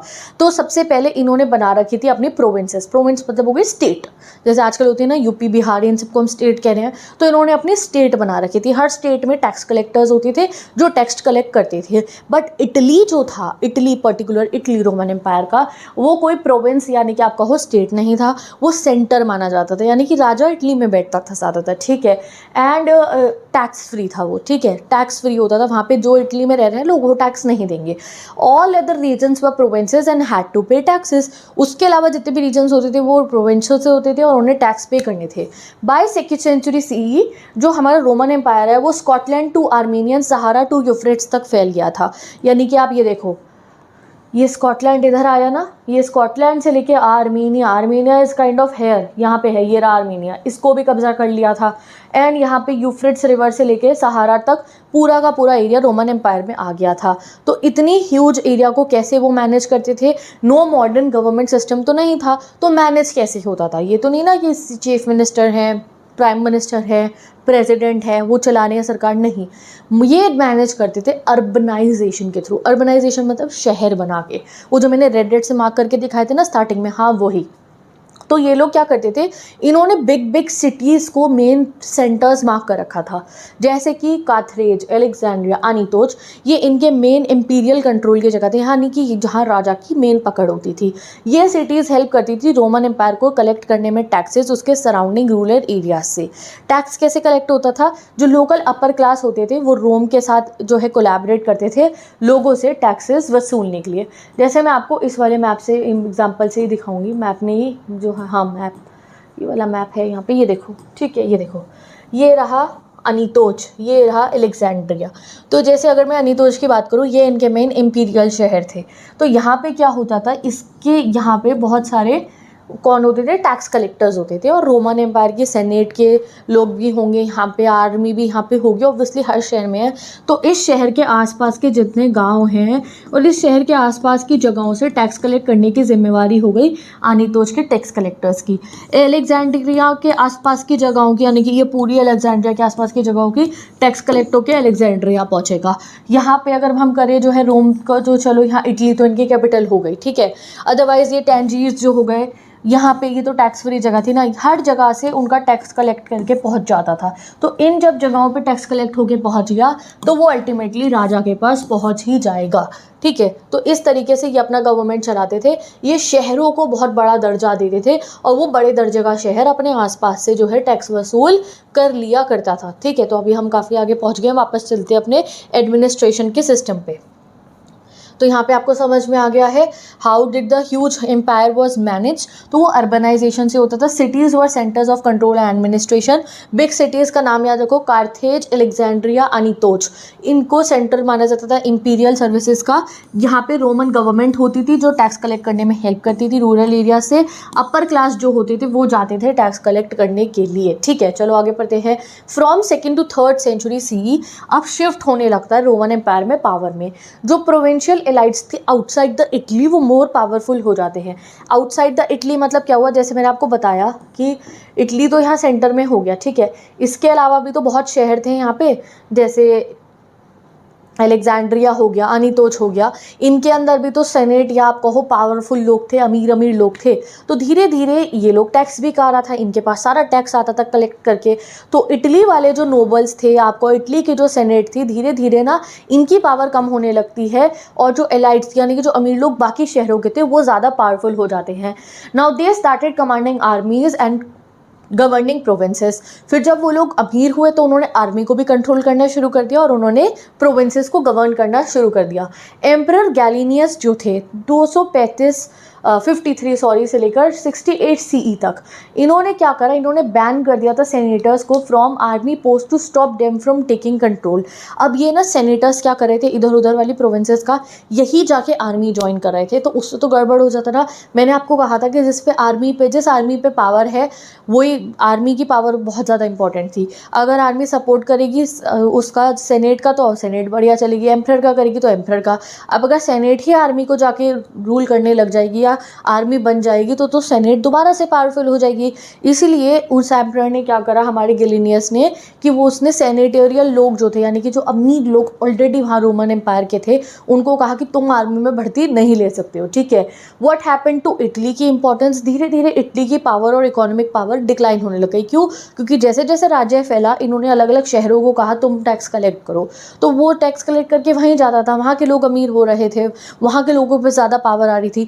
धीरे धीरे इटली जहाँ से सेंटर से कंट्रोल होता था, अब राज्य बड़ा हुआ तो उतना कंट्रोल इटली नहीं कर पा रही थी, तो वो डिक्लाइन होने लगता है। Provinces like south Spain, Africa, eastern cities ये रोज करती हैं इन स्टेटस, क्योंकि यहाँ बहुत ट्रेड होता था, यहाँ बहुत बिजनेस होता था, तो ये अमीर होने लगे। Eventually senators of provincial origin became the majority. अब सेनेटर्स कौन हुए? अमीर वेल्दी नोबल लोग जो थे रोम के। अब ये जो सेनेटर्स तो अमीर ही थे, इनकी ही चल रही थी, बट कौन से वाले? इटली वाले नहीं, अलग अलग प्रोविंसेस यानी कि इनके अलग अलग शहरों और इनके अलग अलग राज्यों वाले। ठीक है, now how was a Roman city, कैसे रोमन सिटी का लेजिस्लेचर चलता था, रोमन सिटी कैसे चला करती थी, चलो पढ़ते हैं। ठीक है, तो रोमन सिटी के एक मजिस्ट्रेट्स होते थे, काउंसिल होती थी और रूरल टेरिटरी होती थी जिसके अंडर में पूरा विलेज आता था। यानी कि एक जो रोमन शहर है उसका एक मजिस्ट्रेट होता था, एक काउंसिल जैसे हमारा म्यूनसिपैलिटी काउंसिल है, और उसके आसपास के जो विलेज होते थे वो इस शहर के अंडर में आता था। जैसे आजकल हम कहते हैं जिला, डिस्ट्रिक्ट कहते हैं हम, कि एक शहर है उसके आसपास के गांव शहर के कंट्रोल में ही आते हैं। ऐसे ही चलता था रोमन एम्पायर के अंदर भी। Cities couldn't fall under another city control. अब ऐसा नहीं होगा कि ये शहर इस शहर के कंट्रोल में आएगा, नहीं, एक शहर के कंट्रोल में उसके आजू बाजू के गांव ही आ सकते थे। Villages could be upgraded to the level of city also. अगर कोई विलेज बहुत प्रॉस्पर हो जाए तो उसको ये शहर बना देते थे। City people had better chance of food and relief during shortages and famine. कई बार ऐसा होता था जो शहरी लोग अगर फेमाइन आए या फूड शॉर्टेज आए तो इनको ज़्यादा आरामदेह खाना मिल जाता था, यानी कि विलेज से ज़्यादा आराम में ये रहते थे। ठीक है, now what was special about the public baths. अब यहाँ जो ये रोमन सिटीज़ होती थी इसका एक मेजर हाईलाइटिंग फीचर होता है पब्लिक बाथ। इन्हें बहुत शौक था, बड़े बड़े बाथ सेंटर्स बनवाते थे एंड वहाँ पे लोग जाके नहाते थे, कि बहुत इनके कल्चर में था। अब ये चीज़ इनके कल्चर में, इनके जो पड़ोसी एम्पायर है इरानियन एम्पायर, वहाँ से आई थी। ईरान के एक राजा ने इस चीज़ को स्टार्ट करा था, जबकि ईरान के क्लर्जी लोग जो थे वो उसे अपोज करते थे, यानी कि ईरान के जो प्रीस्ट टाइप के लोग थे वो मना करते थे कि ये अच्छी चीज़ नहीं है, जो पानी है वो तो पूजनीय है, तो उसको वैसे नहाने के लिए यूज़ कर रहे हो ठीक है, बट ऐसे एज अ फन यूज़ करो, इट्स रॉन्ग। बट जो सिस्टम ये जब हमारा रोमन एम्पायर में है तो ये तो बहुत ज़्यादा फेमस हो गया था। रोम के अंदर जो है पब्लिक हाइजीन को बहुत माना जाता था, और तो इसीलिए जो है ये लोग क्या करते थे, पानी का बहुत यूज़ करते थे, बहुत बाथ्स बनाए रखे होते थे। एंड आप कहो कि बड़े बड़े रोमन एम्पायर में हमें बाथ्स मिले हैं। एंड रोमन एम्पायर में ना पब्लिक शोज़ बहुत होते हैं, यानी कि सर्कस टाइप का जो पब्लिक शोज़ होते हैं वो होते थे। इनके कैलेंडर में 176 days of entertainment per year बता रखा है, यानी कि मतलब कि हर रोज़ कोई सर्कस हो रहा है, कोई नाटक हो रहा है, ये सब इनके यहाँ चलता रहता था। तो काफ़ी मतलब शोरगुल्ला रहता था पूरे रोमन एम्पायर के अंदर, ये नहीं ऐसे सोए हुए से लोग थे ये, ठीक है। चलो अब आता है हमारा next topic, the 3rd century crisis. मैंने आपको कहा था कि स्टार्टिंग में एम्पायर बिल्कुल शांत रहा था, एक्सपैंड करते थे, आसपास के किंगडम्स को अपने अंदर कंट्रोल में ले लेते थे, बट धीरे धीरे इनके यहाँ वॉर होने बहुत शुरू हुए। इनके आसपास के जो डायनेस्टीज़ थी, जैसे ईरानियन कहो, वो ज़्यादा पावरफुल, उन्होंने इन पे हमले करे और ये उस हमले को संभाल नहीं पाए, और धीरे धीरे जितनी बड़ा एरिया को रोमन एम्पायर ने कैप्चर करना था वो इनसे छिनना शुरू हो जाता है। तो ये सब शुरू होता है 3rd सेंचुरी से। So let's study 3rd century में क्या हुआ था। ओके, तो आफ्टर द 230 CE, यानी कि आपको 3rd सेंचुरी में ही इंटरनल और एक्सटर्नल प्रॉब्लम बढ़ जाती है हमारे रोमन एम्पायर में। एग्जाम में ये क्वेश्चन आएगा, आप ये पॉइंट्स लिखोगे ना, आंसर मिल जाएंगे। सबसे पहले तो जो ससानियन एम्पायर था, यानी कि जो ईरान था, वो फाउंड हो जाता है 225 CE में, यानी कि 3rd सेंचुरी में, और ये अग्रेसिव बन जाता है और ये हमला करना शुरू कर देता है। शाहपुर वन ऑफ ईरान जो थे, पहले रूलर जो थे आप कह सकते हो ईरान के, उन्होंने कहा कि उन्होंने 60,000 रोमन सोल्जर्स को जो है हरा दिया, और अनितोच जो इनकी सबसे इंपॉर्टेंट सिटी में से एक था, शहर में से एक था, उसको इन्होंने कब्जा लिया। फिर जर्मनिक ट्राइब्स जो थी इनके यहाँ पे, एल्मानिया, फ्रांक्स और गॉथिक्स, यानी कि जो इनके यहाँ पे बहुत सारे ट्राइबल पीपल थे, उन्होंने भी बगावत करनी शुरू करी कि हमें रोमन एम्पायर में नहीं रहना है, और उन्होंने राइन और डानूबे एरिया के पास के जो एरिया थे ना, राइन रिवर और डानूबे रिवर के एरिया, उनको कैप्चर करा। फ्रॉम 233 से लेकर 280 CE तक, यानी कि यही 3rd सेंचुरी क्राइसिस तभी का ही 3rd सेंचुरी चल रही है। रिपीटेड इन्वेजन मतलब घुसपैठ हुई from the black sea to the south Germany, यानी कि लोग इनके यहाँ हमला करने आ रहे थे। Roman had to abandon lands beyond the Danube river, तो डानूबे रिवर से आगे का जितना लैंड इन्होंने कैप्चर करा था वो इनको जो है लीव करना पड़ा। एम्परर्स चेंज रैपिडली, एम्परर एक के बाद एक चेंज होते रहे। 25 emperors rule just for 47 years, यानी कि 25 एम्परर 47 ईयर्स के बीच में बदल गए। तो सोचो तभी ये सब हो रहा था। These even show the strain and instability within the empire during this period. अब ऐसा ही होता है जब आपके घर में खुद में प्रॉब्लम हो ना, तभी बाहर वाला आके आपको तंग कर सकता है। अब रोम में खुद इंस्टेबिलिटी चल रही थी रोमन एम्पायर में, 25 साल में 47 राजा बदल गए, तो ये खुद ही स्टेबल नहीं थे, तो इसी बीच में इन पे बहुत हमले हुए और एक के बाद एक टेरिटरीज इनकी जाती रही और रोमन एम्पायर फिर धीरे धीरे काफ़ी, मतलब आपको पहले तो बहुत एरिया था ना, धीरे धीरे इनके एरियाज कम होने लगेंगे। चलो अब हमने रोमन एम्पायर रिलेटेड काफ़ी चीज़ पढ़ लिया, सोल्जर्स क्या करते थे, सेनेट क्या करती थी, टैक्स कलेक्ट कैसे होता था। अब हम आएंगे रोमन एम्पायर के लोगों पे कि रोमन एम्पायर के लोग कैसे जीते थे, आम जनता की बात हो रही है, ठीक है। तो ये टॉपिक है हमारा gender literacy and culture in the Roman empire. तो फैमिली एंड मैरिज की अगर हम बात करें तो रोमन एम्पायर में न्यूक्लियर फैमिलीज होती थी, काइंड ऑफ बहुत मॉडर्न लोग थे ये, यानी कि मम्मी पापा 2 बच्चे रहते थे, दादा दादी कभी नहीं तो वो भी नहीं रहते थे, ठीक है। Adult son did not live with the parents, मतलब ये हुआ दादा दादी को भी साथ में नहीं रखा जाता था, मम्मी पापा बच्चे वो ही रहते थे। Adult brothers really share the same house hold, यानी कि चाचा और ताऊ वगैरह ये सब इकट्ठे ऐसा नहीं रहते थे, सब अलग अलग अपना घर खरीदते थे और वहाँ रहते थे। Slaves were considered most important part of the house hold, यानी कि स्लेव्स हाउस होल्ड में ज़रूर होते थे, हर एक के घर में जैसे स्लेव ज़रूर होता था एक, ठीक है। वुमेन राइट की अगर हम बात करें तो मैरिज होती थी, लेट रिपब्लिक की ये बात हो रही है, ठीक है। तो मैरिज जो होती थी उसके बाद वाइफ रिटेन कर सकती थी property from her natal family. ऐसा नहीं है कि लड़की की शादी हो गई तो जो उसके पापा की प्रॉपर्टी, यानी कि जो उसके मायके की प्रॉपर्टी है उस पर उसका हक नहीं है, तब भी रहेगा। डाउरी वेंट टू हस्बैंड, जो उसको दहेज मिलता था वो उसके हस्बैंड को मिलता था, बट उसकी जो ओनरशिप है डाउरी की वो उसकी रहती थी और उसकी फैमिली की, लड़की की फैमिली की रहेगी। यानी कि कोई चीज़ अगर हस्बैंड को और मतलब लड़की को डाउरी में दी है तो वो खाली हस्बैंड की हो जाएगी, नहीं, वो हमेशा लड़की की रहेगी या लड़की के खानदान की, ठीक है। अब अगर किसी लड़की के फादर की डेथ हो जाए तो वो पूरी प्रॉपर्टी में अपना हिस्सा मांग सकती है, ऐसा नहीं है कि खाली उसके भाइयों को ही हिस्सा मिलेगा। Married couple not one financial unit, ऐसा होता था कि जो मैरिड कपल हैं वो अलग अलग हैं, औरतों को भी राइट मिलेंगे, हस्बैंड को भी राइट मिलेंगे, वाइफ को भी। ये नहीं कि अगर वो मैरिड कपल है दे आर वन और हस्बैंड की ही चलेगी, ठीक है। वुमेन एंजॉयड लीगल इंडिपेंडेंस, काफ़ी इंडिपेंडेंस मिलती थी औरतों को। डाइवोर्स की अगर हम बात करें तो डाइवोर्स ईजी होता था, जस्ट एक नोटिस पे हो जाता था from either of the partner, and male की शादी होती थी लेटर 20s में या आपको अर्ली 30s में, ठीक है, यानी कि 20, 21, 22 से लेकर 30 साल के होने तक, और जो है या 30-35 तक आप मान लो। और फीमेल्स होती थी लेट टीन्स में, यानी कि 17, 18, 19, 20 तक, ठीक है। ऐसे उनकी शादी हो जाती थी, ठीक है। तो इनइक्वालिटी रहती थी एज के अंदर। मैरिजेस मेनली अरेंज होती थी, but women's were often dominated by husband, ठीक है। ऐसा नहीं था कि हस्बैंड जो है डोमिनेट नहीं करते थे। ऑगस्टाइन ने बताया था कि उनकी मदर को तो उनके पापा पीटा करते थे, तो ये चीज़ें वहाँ भी चलती थी उस ज़माने में। फादर के पास एक्सट्रीम लीगल पावर होती थी, जो है वो किसी के ऊपर भी जो है लगा सकते थे, ठीक है। जो फादर, घर की फैमिली के जो फादर होते थे ना, वो बच्चों पे, and they could expose unwanted babies to die, यानी कि अगर वो चाहें कि बच्चा ना हो तो वो उनको मार भी सकते थे, ठीक है। चलो आगे पढ़ते हैं।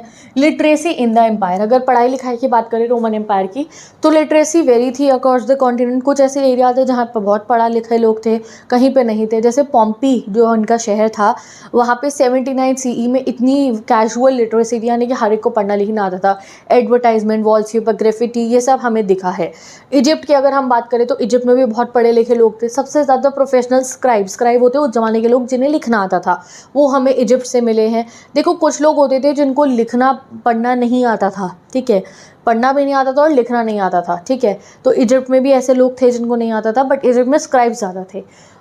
और soldier, estate managers, army officers वर यूजुअली लिटरेट। तो ज़्यादा लिटरेट लोग कौन होते थे? सोल्जर्स, एस्टेट मैनेजर्स और आर्मी ऑफिसर। चलो आगे पढ़ते हैं। कल्चरल डाइवर्सिटी, तो अलग अलग कल्चर डाइवर्सिटी रोमन एम्पायर में थी, ठीक है। डाइवर्सिटी थी रिलीजन में, फूड में, क्लॉथिंग में, लैंग्वेज में। क्यों थी? क्योंकि देखो अलग अलग एरियाज थे यहाँ पे। अरेमिक भाषा बोली जाती थी नियर ईस्ट में, कॉप्टिक बोली जाती थी इजिप्ट के अंदर, प्यूनिक और बेरबर बोली जाती थी नॉर्थ अफ्रीका में, और सेल्टिक बोली जाती थी स्पेन में और नॉर्थ वेस्टर्न यूरोप में। ये कुछ लैंग्वेजेस बताई हैं जो रोमन एम्पायर में यूज़ होती थी। मेनी लैंग्वेजेस वर ओरल ओनली, कुछ लैंग्वेज ऐसे जो सिर्फ बोली जाती थी, जिनको लिखने का तरीका नहीं होता था। जैसे आर्मीनियन स्क्रिप्ट जो है, आर्मीनियन भाषा बोली बहुत जाती थी, बट लिखनी शुरू हुई 5th सेंचुरी में। आर्मीनिया तो तुम समझ सकते हो, आर्मीनियन भाषा, वो जो हमारा चैप्टर है the summer of beautiful white house, आराम मुराद वाला इंग्लिश का, उसमें वो आर्मीनियन बॉयज़ ही तो हैं, तो वही बता रखा है। Coptic Bible translation existed by the 3rd century, but जो कॉप्टिक भाषा थी इजिप्ट में जो बोली जाती थी वो ऑलरेडी एग्जिस्ट करती थी। इनफैक्ट उसमें तो बाइबल का भी ट्रांसलेशन हो रखा था। लेटर ऑन जो है जैसे जैसे एम्पायर बढ़ता रहा, लैटिन बहुत डोमिनेंट होने लग गई, और उसने सेल्टिक को, जो ये स्पेन और नॉर्थ वेस्टर्न में बोली जाती थी यूरोप के अंदर, इसको रिप्लेस कर दिया। यानी कि जो ब्रिटेन वाला हिस्सा था, स्पेन वाला हिस्सा था, वहाँ से सेल्टिक हट के लैटिन बोली जानी शुरू हो गई, ठीक है।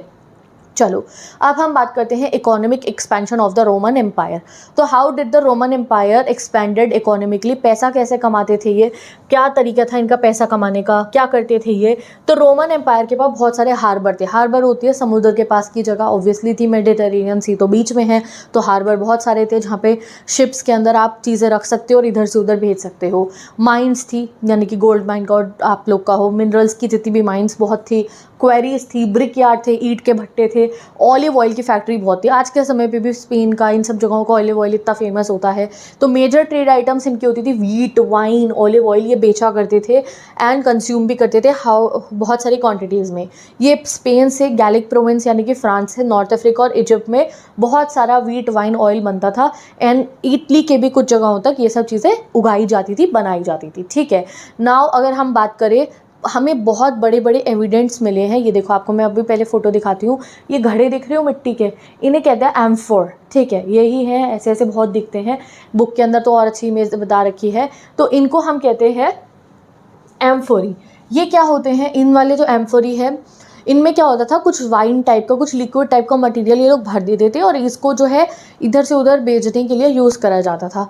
तो जो ये रोमन एम्पायर है, ये अपनी वाइन बहुत बेचा करते थे आसपास के एम्पायर को, आसपास की जगहों को। तो बहुत ज़्यादा ट्रेड लिंक्स इनके होते थे और ये इसमें रख के अपनी वाइन्स को बेचते थे। तो पीक ईयर है जो रोमन एम्पायर के ऑलिव ऑयल के बिजनेस का कहो आप, तो इसमें ऑलिव ऑयल भी भर के ये लोग बेचा करते थे और वाइन भी। तो अब यहाँ बता रखा है स्पेनिश ऑलिव ऑयल के बारे में भी और बाकी चीज़ों के बारे में भी। तो चलो अब ध्यान से पढ़ते हैं। तो liquid like wine and oils were transported in amphorae, यानी कि क्ले के जार्स, ठीक है। रोम के अंदर ओवर 50 मिलियन एम्फोरी हमें आज तक मिले हैं, यानी कि अभी कई बार अगर आप रोमन एम्पायर के जगहों में अगर आप खुदाई करो ना, तो ये मिट्टी के जार हमें मिल जाते हैं। Archaeologists use clay analysis to trace origin of amphorae. तो क्ले को वो जांचते हैं पता लगाने के लिए कि रोमन एम्पायर तो इतना बड़ा था ना, उसके कौन से एरिया से वो एम्फोरी आया है।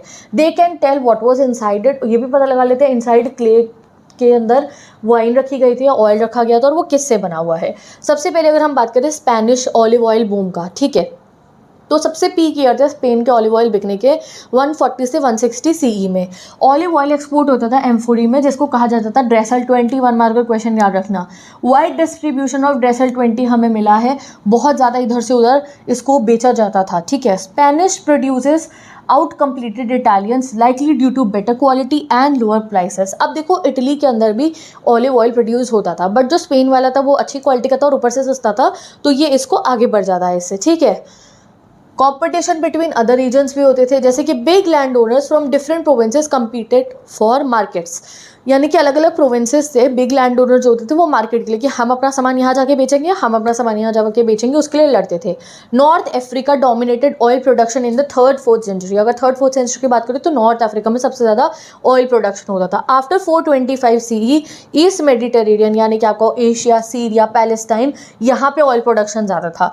अफ्रीका की प्रेजेंट जो है ट्रेड के अंदर डिक्लाइन होती है आफ्टर द 5th सेंचुरी, क्योंकि बाद में यहाँ पे ना यहाँ इस एरिया के अंदर दूसरे कल्चर्स आने शुरू हो जाते हैं, ठीक है। चलो, तो इतना हमें समझ में आ गया। अब आगे हम बात करते हैं हाउ वेल्दी या कहो how diverse was our Roman empire, ठीक है। तो अगर हम बात करें some regions were highly fertile and densely settled, यानी कि वहाँ बहुत लोग रहते थे।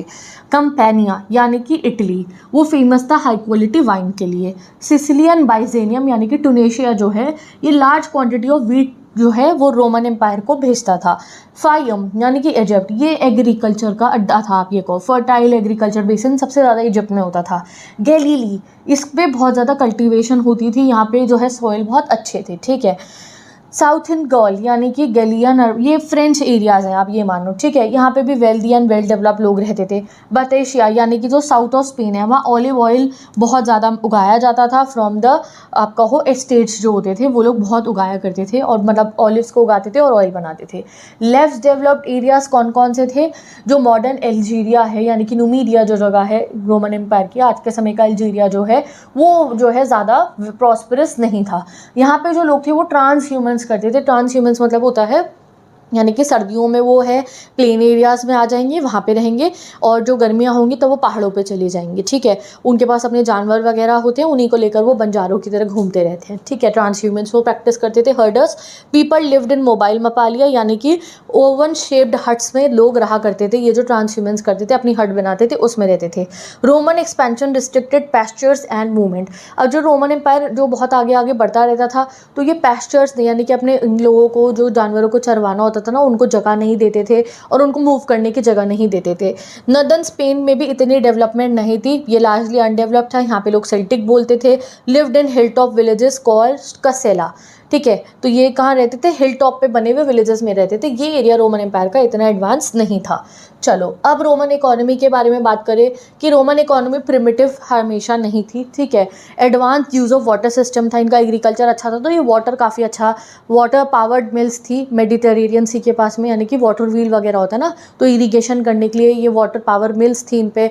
हाइड्रोलिक माइनिंग टेक्निक थी, यानी कि हाइड्रोलिक पानी की मदद से माइनिंग कर लिया करते थे। ये स्पेनिश एंड गोल्ड सिल्वर की, तो जो स्पेनिश यानी कि स्पेन के अंदर जो गोल्ड वाइन और सिल्वर वाइन थी, उस पर हाइड्रोलिक लिफ्ट का यूज़ होता था। इंडस्ट्री की अगर हम बात करें, माइनिंग बहुत ज़्यादा मासिव स्केल पे क्या होती थी। आउटपुट लेवल की 1st-2nd सेंचुरी में बात करो तो आप याद आज के समय से मैच नहीं कर सकते हो, इतना ज़्यादा माइन करके ये सोना और सिल्वर निकाला करते थे। बैंकिंग एंड ट्रेड की बात करो तो well organise commercial and banking network उस ज़माने में इनके थे। मनी बहुत स्प्रेडेड था, लॉन्ग डिस्टेंस तक ट्रेड और फाइनेंशियल सिस्टम इनके यहाँ पे था, तो उधारी भी दी जाती थी, लोग बैंक में भी अपना सामान रखवाते थे। ये सब चीज़ें, कमर्शियल नेटवर्क, कम्युनिकेशन वगैरह बहुत अच्छा था। मोबाइल फ़ोन नहीं थे, but different routes of communication were existed, ठीक है, कि वो जो है सोल्जर्स मूव करेंगे और अलग अलग तरीक़ों से मनी वॉज वाइड स्प्रेड, ठीक है। चलो, बहुत बिजनेस होता था। तो Roman empire was not ancient और प्रिमिटिव। अगर हम सोचें तो सम एरियाज़ ऐसे थे जहाँ पे प्रिमिटिव थे, ज़्यादा डेवलप नहीं थे, बट बाकी बहुत ज़्यादा थे। इनके यहाँ इंडस्ट्रियल स्केल माइनिंग भी होती थी और भी काफ़ी अच्छी इनकी इकोनॉमी थी, ठीक है। चलो, अब आगे बढ़ते हैं। कंट्रोलिंग वर्कर्स या फिर आप कहो slavery in the Roman empire. तो अब हम रोमन एम्पायर की स्लेवरी के बारे में पढ़ने वाले हैं। तो अब हम आते हैं टॉपिक पे जो है हमारा स्लेवरी। तो स्लेवरी बहुत वाइड स्प्रेड थी, मेडिटेरेनियन सी से लेकर नियर ईस्ट तक, यानी कि पूरे रोमन एम्पायर में स्लेवरी चलती थी। इवन जब क्रिश्चियनिटी बन जाता है रोमन एम्पायर का मेन रिलीजन, यानी कि आप कहो 4th सेंचुरी के करीब करीब, तब भी जो है स्लेवरी को अबॉलिश नहीं करा गया, स्लेवरी तब भी प्रेजेंट थी। एक्सटेंट ऑफ स्लेवरी अगर हम बात करें तो इटली के अंदर बहुत ज़्यादा डिपेंडेंस होता था स्लेवरी के ऊपर। अंडर द ऑगस्टस की एज की अगर हम बात करें, जब पहला एम्परर बना था ऑगस्टस, 3 मिलियन लोग जो थे वो स्लेव्स थे आउट ऑफ द 7.5 मिलियन की population. But in the broader Roman empire slave labour was not the dominant form of work everywhere. But ऐसा नहीं था कि खाली काम करवाने के लिए स्लेव्स पे ही डिपेंडेंट होते थे, और लोग भी होते थे जो लोग काम करते थे। ठीक है, चलो अब हम पढ़ेंगे वो कौन होते थे। सबसे पहले अगर हम बात करो तो स्लेव एक इन्वेस्टमेंट की तरह होता था। जैसे आप कोई ज़मीन खरीदो ना और वो आपका पैसा उसमें इन्वेस्ट हुआ, ऐसे होता था स्लेव। वो एक इकोनॉमिक एसेट की तरह, जैसे लोग कहते थे मेरे पे 50 स्लेव है, मेरे पे 50 गुलाम है, मेरे पे 100 गुलाम है, मेरे पे 10 गुलाम है। तो ये एक ऐसी बात होती थी कि कितनी प्रॉपर्टी है किसी इंसान के पास।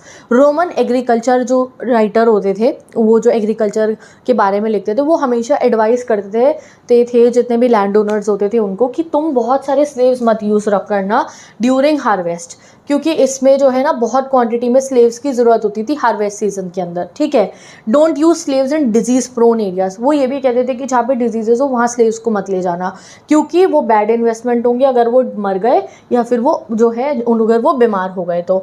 This advice was based on economic reasoning not on kindness. यानी कि कहा जाता था कि हार्वेस्ट सीजन में बहुत सारे जो है आप स्लेव्स मत रखो, ठीक है, या फिर स्लेव से वहाँ मत काम कराओ जहाँ उन्हें बीमारी हो जाए। तो ये नहीं कि स्लेव की ज़िंदा रहने की उन्हें परवाह है।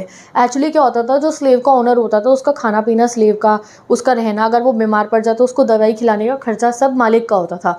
तो इसलिए अगर स्लेव बीमार पड़ेगा तो भाई मालिक के लिए तो नुकसान है, इसलिए बोला जाता था उन्हें वहाँ मत लेके जाओ। ठीक है, अगर हम बात करें अपर कास्ट का, अपर कास्ट जो होती थी वो बहुत ब्रूटली ट्रीट करती थी रोम जो है स्लेव्स को।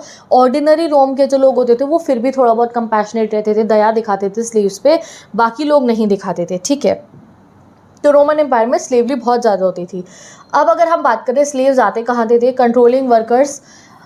और धीरे धीरे जब स्लेव्स की पॉपुलेशन कम होने लग गई तो क्या हुआ, तो पहले तो जो है स्लेव्स आने का एक ही जगह होती थी, यानी कि दूसरे राज्य पे हमला करो, वहाँ से लोगों को बंदी बना के लाओ और उनको वो लोग स्लेव्स बना लेते थे।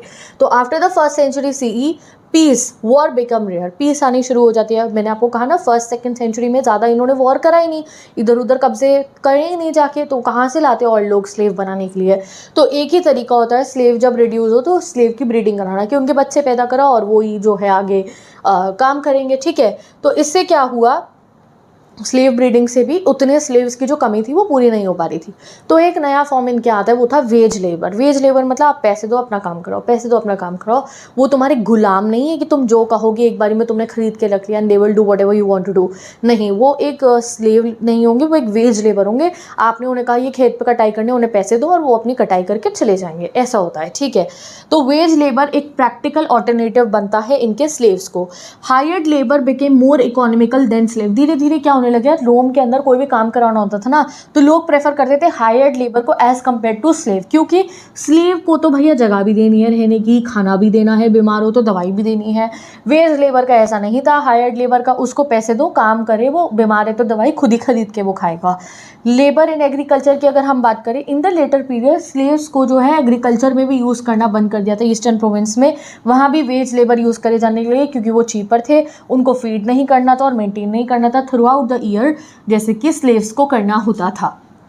तो धीरे धीरे स्लेवरी को वैनिश होके क्या आने लग गए थे, हायर्ड लेबर्स आने लग गए थे। ठीक है, now many slaves and freedom man, freed man मतलब होते हैं फ्री स्लेव, यानी कि जो छुटे हुए स्लेव होते थे, were employed as business managers. अब कई मालिक क्या करते थे, अपने स्लेव्स को बिजनेस मैनेजर्स की तरह जो है बना देते थे कि तुम आगे हमारे बिजनेस को संभालोगे। इससे क्या हुआ, उनके पास कैपिटल भी आई और उन्होंने अपने अपने बिजनेस शुरू करे। अब अगर लेबर मैनेजमेंट की बात करें, अब ये मत सोचो स्लेव्स की बहुत इज्जत होती थी, नहीं। रोमन एग्रीकल्चर राइटर्स ने बताया है कि लेबर मैनेजमेंट के लिए पता ये लोग क्या करते थे। एक आपको बता रखा है, 1st सेंचुरी के एक राइटर थे सदर्न स्पेन के, जिनका नाम लिखा है कॉलमेला। इन्होंने क्या कहा था कि भाई 2 टूल्स रखो, यानी कि एक टूल ऐसा हो कि टूट जाए, खराब हो जाए, तो जो स्लेव है उसके हाथ में दूसरा टूल पकड़ा दो, जिससे कि loss of slave time is more costly than the tool expense. यानी कि आपको एक दराती रखनी है हार्वेस्ट के टाइम पे, सपोज करो वो टूट गई तो स्लेव तो उतनी देर खाली बैठेगा कि जितनी देर वो दराती जुड़ेगी, तो तुम 2 दराती रख लो, उसका खर्चा कम पड़ेगा स्लेव को खाली बिठाने के टाइम से। तो मतलब उनसे दिन रात काम ही कराते रहो, ये वो कहता था। Roman employers believe that without supervision no work would get done. Roman जो एम्प्लॉयर्स होते थे, मालिक जो थे, वो सोचते थे स्लेव पे नजर ना रखो तो ये तो खाली बैठ जाएंगे, तो इसलिए ये हर समय स्लेव्स को मॉनिटर करते थे। स्लेव वर्कर्स को गैंग में डिवाइड कर दिया जाता था या टीम में 10-10 लोगों की, जिससे कि उन पे इंडिविजुअली 10 पे एक जना खड़ा कर दिया, इसको देखो, 10 पे एक जना खड़ा कर दिया, इसको देखो, ठीक है। नाउ प्लाइनी ने बताया है, एक प्लाइनी के एक राइटर हैं, उन्होंने बताया है, ऑथर हैं ये नेचुरल हिस्ट्री के, इन्होंने स्लेव गैंग्स को जो है बहुत क्रिटिसाइज़ करा। ये पता क्या करते थे, आपकी बुक में फोटो दिया है कि स्लेव्स के ना पैरों में चेन्स बांधते थे। 10 स्लेव हैं, सबके 10 को इकट्ठा चेन से बांध देंगे और तब उनसे काम कराएंगे, जिससे कि एक की भी काम की स्पीड कम ना हो और उस पर नज़र रख पाए या वो भागे ना, इस टाइप से, ठीक है। तो यहाँ पे आपको समझ में आ चुका है स्लेव ब्रीडिंग क्या है, स्लेव्स का रिप्रोडक्शन, मतलब उन्हें कहना कि आप और बच्चे पैदा करो। फ्रीडमैन जो स्लेव बाहर आ चुके हैं। कॉलमेना एक रोमन ऑथर है जो एग्रीकल्चर पे लिखते थे, और ये जो प्लाइनी द एल्डर है ये भी रोमन स्कॉलर है and author of natural history हैं, ठीक है। ये कोई लर्न नहीं करना है, 1 मार्कर के लिए मैंने आपको बता दिया है। चलो अब अगर हम बात करें, जो ये स्लेव्स के साथ जो ये तरीका करते थे गाइस, वो काफ़ी स्ट्रिक्ट होता था। Labour control was very strict को लिखा है बुक में ड्राकोनियन मतलब बहुत ही डरावना होता था। Just like many modern factories में भी जैसे आजकल वेज लेबर्स होते हैं ना, इतनी गंदी कंडीशन में उनसे काम कराते रहते हैं, वैसा ही रोमन एम्पायर की फैक्ट्रीज में होता था, ठीक है। Worker has to wear sealed aprons, इन्हें सील एप्रन पहनने होते थे, अपने हेड को कवर करना होता था मैश से और नेट से, एंड सब कपड़े उतार के बाहर जाना पड़ता था कि भाई इन्होंने चोरी ना करी हो, चेकिंग करके उन्हें भेजा जाता था। अगर हम बात करें एग्रीकल्चर की, तो at the end of 3rd century की अगर हम बात करें, Egyptian peasants ran away to avoid farming. Egypt के जो पीजेंट्स होते थे उन्हें फार्मिंग करनी ही नहीं होती थी, इसलिए वो भाग जाते थे। फैक्ट्री जॉब्स भी लोगों को पसंद नहीं थी। लॉ ऑफ 398 CE भी एक ये लोग बनाते हैं, जहाँ पे वर्कर को ब्रांड करना शुरू कर दिया, यानी कि वर्कर के ऊपर एक टैटू बना दिया, मोहर लगा दिया, सील बना दी, जिससे कि उसको पकड़ लिया जाए अगर वो वहाँ से भाग जाए तो। ज़्यादातर जितने भी वर्कर्स होते थे वो अपने एम्प्लॉयर के तले डेप्ट में रहते थे, and thousands of workers work like slaves दो दे आर फ्री। तो उनको ना वो कर्जा दे देते थे, जैसे वर्कर पे कौन सा पैसा है, कभी उसने कर्जा मांग लिया अपने मालिक से, तो कल को वो उसका स्लेव ही बन के रह जाता था, चाहे वो स्लेव नहीं होते थे, बट हमेशा वो अपने डेप्ट के नीचे, उनके नीचे काम ही करते रहते थे। कई वर्कर्स ऐसे होते थे जो अपने बच्चों को, कि भाई हमसे कर्जा नहीं उतरेगा, कल को हमारा बच्चा हमारा कर्जा उतारेगा, 25-25 सालों के लिए उनके बच्चे तक उनके कर्जदार हो जाते थे और उनकी फैक्ट्रियों में काम करते थे। एक बार ऑगस्टाइन ने, यानी कि जो ऑगस्टस है पहले एम्परर ने, ये पूछा था कि अगर फादर की डेथ हो जाए तो कर्ज से क्या बच्चा हट जाएगा, तो वो कहते हैं नहीं, ऐसा नहीं, आगे बच्चे को ही कर्ज चुकाना पड़ेगा। तो रूरल इंडेप्टनेस बहुत ज़्यादा थी इनके यहाँ पे। इन द जूइश रिवोल्ट जो 66 CE में हुई थी, रेबेल्स ने पता है क्या करा था कि जो वो ऑफिशियल रिकॉर्ड्स थे ना, जहाँ पे किसने कितना कर्जा लिया लिखा हुआ था, उनको ही जाके जला दिया था, जिससे लोग इस बॉन्डेज में से बाहर आ जाए। तो जब स्लेव सिस्टम नहीं भी था तो फिर जो हायर्ड वर्कर होते थे वो डेप्ट में फंसे रहते थे वर्कर्स के, ठीक है। Now not all the labour was forced, ऐसा नहीं था कि सब कुछ फोर्स्ड होता था। एक एग्जाम्पल आपको बता रखा है 5th सेंचुरी का, जब एम्परर का नाम था एनेस्थेसियस, ठीक है। इन्होंने एक शहर बनवाया था जिसका नाम है दारा सिटी, और ये सिर्फ 3 हफ्ते में बन गई थी। 3 हफ्ते में कैसे बनी, तो पपायरोलॉजिस्ट ने एक पपायरी जो है हमारा टेक्स्ट डॉक्यूमेंट, उस पर लिखा था कि भाई जो वेज लेबर थी वो कॉमन थी उस समय में यहाँ पे हमारे ईस्टर्न पार्ट्स ऑफ मेडिटेरेनियन सी में। तो उसमें पता है उन्होंने लोगों को कैसे अट्रैक्ट करा था, उन्होंने लोगों को बोला कि हम बहुत सारा पैसा देंगे आपको काम करने के लिए। तो जब हाई वेजेस मिली वर्कर्स को तो उन्होंने जल्दी जल्दी भी काम करा, बहुत सारे वर्कर्स आए, तो 3 हफ्ते में एक नया शहर बन गया था। तो इसीलिए वेज लेबर कॉमन होने लग गई थी ईस्टर्न पार्ट ऑफ मेडिटेरेनियन सी में बाय द 6th सेंचुरी, ठीक है। चलो अब आता है हमारा next topic, social hierarchies in the Roman empire. अब हम रोमन एम्पायर के सोशल हायरार्की, जैसे आजकल हम कहते हैं ना ये मिडिल क्लास है या अपर मिडिल क्लास है, रिच क्लास है, इनकी क्लासेस के बारे में पढ़ेंगे। तो रोमन सोसाइटी के मेनली 5 ग्रुप थे, 5 मेन क्लासेस होती थी। पहला सेनेटर्स, जिन्हें कहते थे पात्रे, यानी कि एलाइट एरिस्टोक्रेट, सबसे अमीर। फिर होते थे इक्वेस्टेरियन, यानी कि इक्वाइट्स, इसमें वेल्दी नाइट्स और बिजनेस क्लास आती थी। फिर होते थे रिस्पेक्टेबल कॉमन्स, यानी कि dependence on noble houses, nobles पे डिपेंड होते थे। फिर आता था प्लेब्स सॉर्डिदा, यानी कि अनक्लीन लोअर क्लास, ये लोग होते थे जो थिएटर बहुत पसंद करते थे, सर्कस वगैरह करते थे वो। देन आते थे स्लेव्स, जिनके पास कोई फ्रीडम राइट नहीं होता। ओके गाइस, तो मेजर ये 5 ही जो है कैटेगरीज थी हमारे रोमन एम्पायर में। अब क्या होता है अर्ली टू लेट एम्पायर का, अब हम पढ़ते हुए चलेंगे। तो अर्ली 3rd सेंचुरी के अंदर क्या होता है, जो सेनेट थे उसमें सबसे ज़्यादा मेंबर्स होते थे हमारे इटालियन वाले सेनेट। जैसे मैंने आपको बाद में बताया था ना कि प्रोविंशियल सेनेट ज़्यादा पावरफुल हो गए थे, इटली वाले कम थे। तो स्टार्टिंग में सीनेट में 1000 मेंबर थे, उसमें से 50% इटालियन ओरिजिन थे, यानी कि 500 तो इटली से ही थे। बाय लेट एम्पायर यानी कि जब 4th सेंचुरी शुरू होता है, और तब हमारे राजा कौन थे, कॉन्स्टेंटाइन वन, इनके बारे में आप आगे भी पढ़ोगे। इनके टाइम में क्या हुआ, सेनेटर्स और जो इक्विटेरियंस थे वो इकट्ठे हो गए, यानी कि फर्स्ट और सेकंड क्लास इकट्ठे हो गए और उन्होंने खुद को कहा कि हम कौन है, हमें एरिस्टोक्रेसी, यानी कि वो क्लास जो सबसे अमीर है, जिसपे बहुत ज़मीनें होती हैं। मेनली ये फैमिलीज आती थे अफ्रीकन और ईस्टर्न ओरिजिन से। ये वेल्दी थे, बहुत ज़्यादा वेल्दी थे, बहुत पैसे थे, बट पावर इनकी कम होती थी किससे, आर्मी से, क्योंकि I told you that second most important कौन था रोमन एम्पायर में, आर्मी। तो ये मिलिट्री के अलाइट से तो कम पावरफुल होते थे, चाहे अमीर हो उनसे, ठीक है। नेक्स्ट अगर हम मिडिल क्लास की बात करें तो मिडिल क्लास इनके यहाँ की क्या करती थी, वो ब्यूरोक्रेसी में यानी कि कार्यालयों में काम करती थी, आर्मी में जाती थी, मर्चेंट बनती थी, फार्मर बनते थे, वो गवर्नमेंट पे डिपेंडेंट होते थे सर्विसेज के लिए कि गवर्नमेंट शासन चलाए। And earlier seen as clients of senatorial houses, और जो सेनेट के क्लाइंट्स माने जाती थी कि ये सेनेट का इनका मतलब सेनेट्स के क्लाइंट्स हैं ये, ठीक है। चलो अब आगे पढ़ते हैं।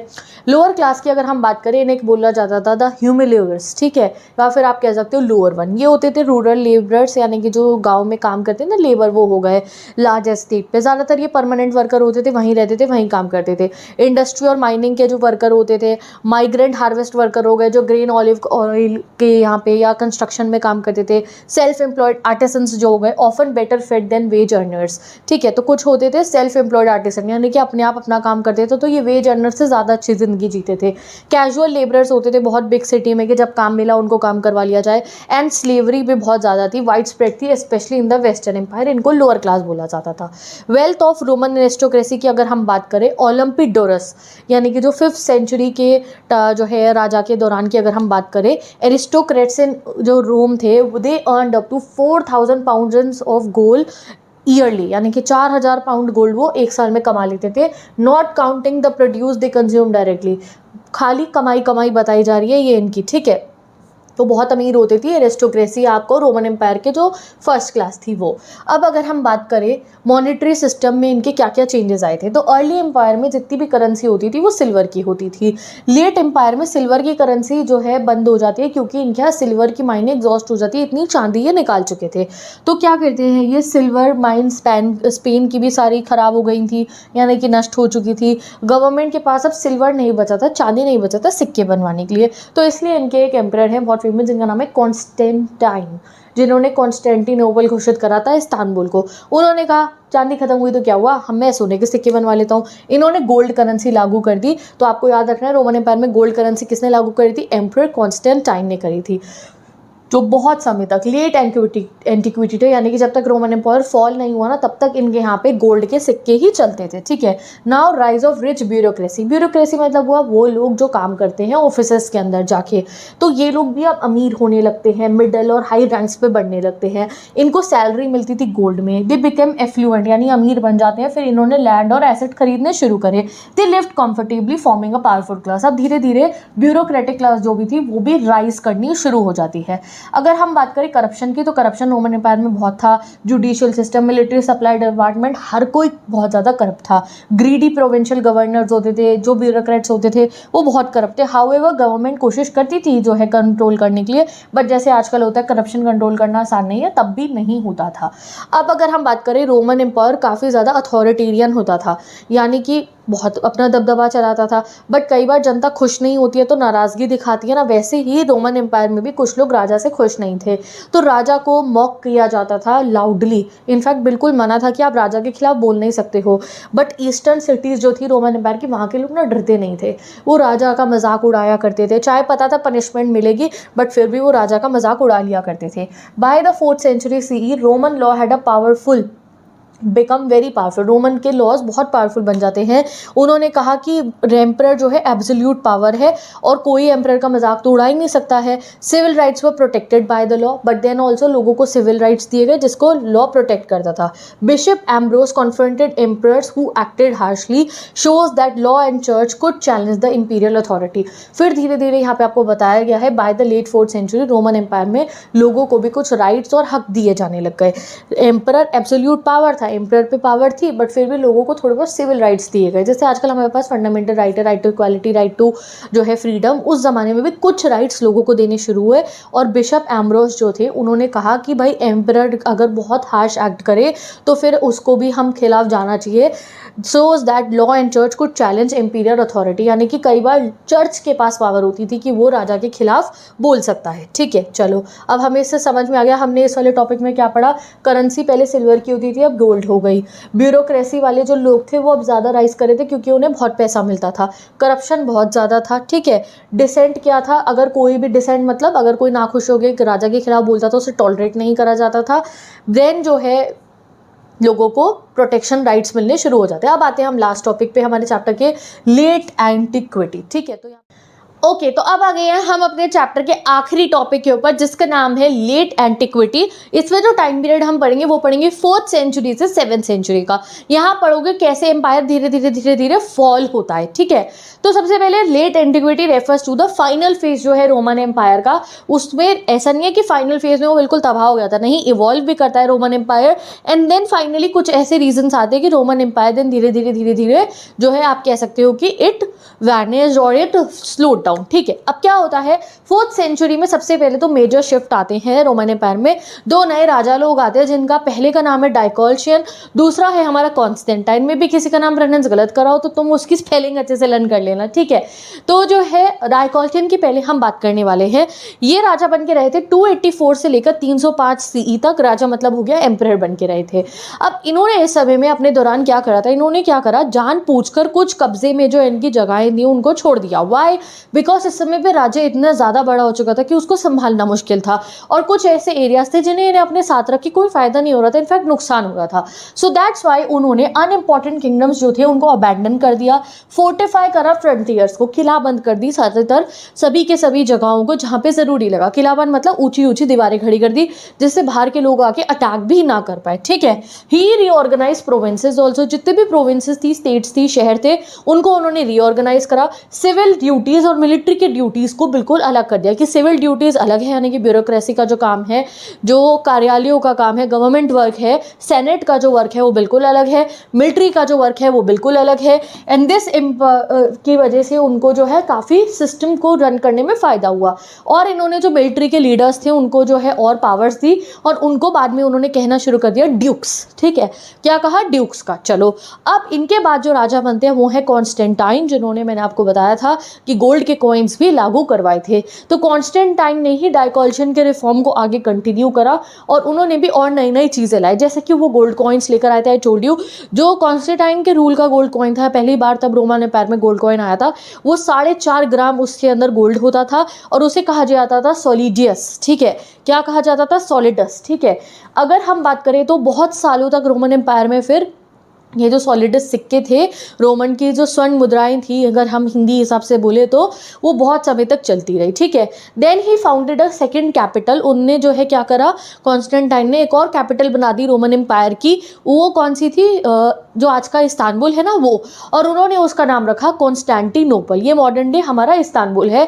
It is surrounded by sea on all the 3 sides, जो अभी इस्तांबुल है। और वहाँ की एक नई सेनेट बना दी इस्तांबुल की, यानी कि कॉन्स्टेंटिनोपल की, और वहाँ पे जो है गवर्निंग क्लास फिर वहाँ पे भी इस्टेब्लिश हो गई। ठीक है, अब इकोनॉमी की बात करें इस लेट एंटिक्विटी में, यानी कि लेटर पीरियड के अंदर, तो न्यू आर्किटेक्चर इमर्ज हो रहा था। ठीक है, मतलब अलग टाइप से लोगों के घर बन रहे थे, एलाइट लाइफस्टाइल बन रहा था लोगों का, लोग पैसे कमा रहे थे, लग्जूरियस लाइफस्टाइल अफोर्ड कर पा रहे थे पहले से ज़्यादा। इजिप्शियन पपायरी, इजिप्ट में मैंने आपको बताया था पायरोलॉजिस्ट बहुत थे, वो लिखा करते थे, उन्होंने बताया कि बहुत पैसे का यूज़ हो रहा था और वहाँ पे जो रूरल एस्टेट्स थी, यानी कि बड़े बड़े जो लैंड ओनर्स थे उन पे बहुत अच्छी खासी ज़मीनें थी गाँव के अंदर, उससे वो काफ़ी प्रॉफिट कमा रहे थे, काफ़ी इनकम कमा रहे थे। अंडर जस्टिनियन 6th सेंचुरी में एम्परर बनते हैं हमारे रोमन एम्पायर के। इजिप्ट ने जस्टिनियन को पे करा था, यानी कि रोमन एम्पायर को पे करा था, तब जब रोमन एम्पायर के अंडर ही आ रहा था।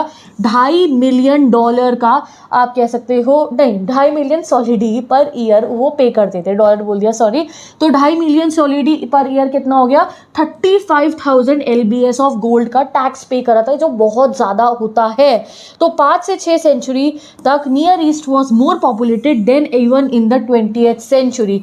यानी कि अगर नियर ईस्ट की अगर हम बात करें या आप बात करो जो ईस्टर्न साइड है हमारे यूरोप का और ये नॉर्थ अफ्रीका वाला हिस्सा जो ईस्टर्न भाग है जहाँ पे अभी टर्की वगैरह है, अगर उस वाले एरिया की बात करो तो वहाँ पे इतनी पॉपुलेशन थी जितनी 20th सेंचुरी तक नहीं थी जब रोमन एम्पायर का ये रूल चल रहा था 6ठी सेंचुरी में। ठीक है, चलो फिर यहाँ पे थोड़ी रिलीजियस ट्रांसफॉर्मेशन भी हुई। क्लासिकल रोमन रिलीजन अगर हम बात करें तो वो पॉलीथिस्टिक था, मतलब कि बहुत सारे भगवान जी थी, बहुत सारे गॉड्स देवी देवताओं की पूजा की जाती थी।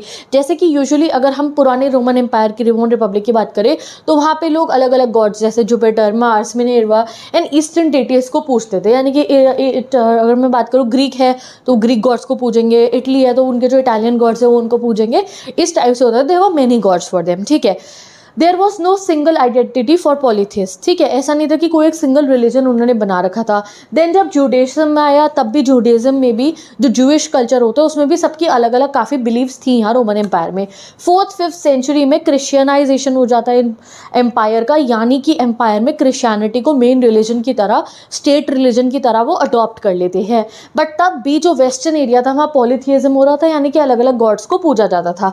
क्रिश्चियन बिशप्स जो होते थे वो कहते थे कि नहीं, रिजिड हो स्ट्रक्चर, सिर्फ क्रिश्चियनिटी फॉलो हो।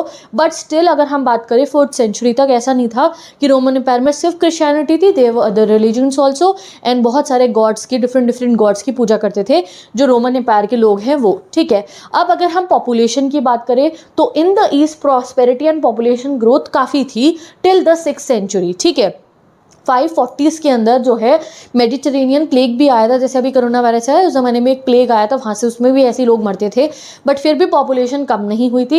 इन द वेस्ट की अगर हम बात करो तो एम्पायर फ्रेगमेंट होने लग गया था पॉलिटिकली। फ्रेगमेंट मतलब टूटने लग गया था, क्यों? क्योंकि वेस्टर्न साइड जो थी वहाँ पे हमले हो रहे थे आजू बाजू के ट्राइब से, और अब रोमन एम्पायर वेस्ट साइड से काफ़ी एरियाज अपने खोने शुरू कर रहा था।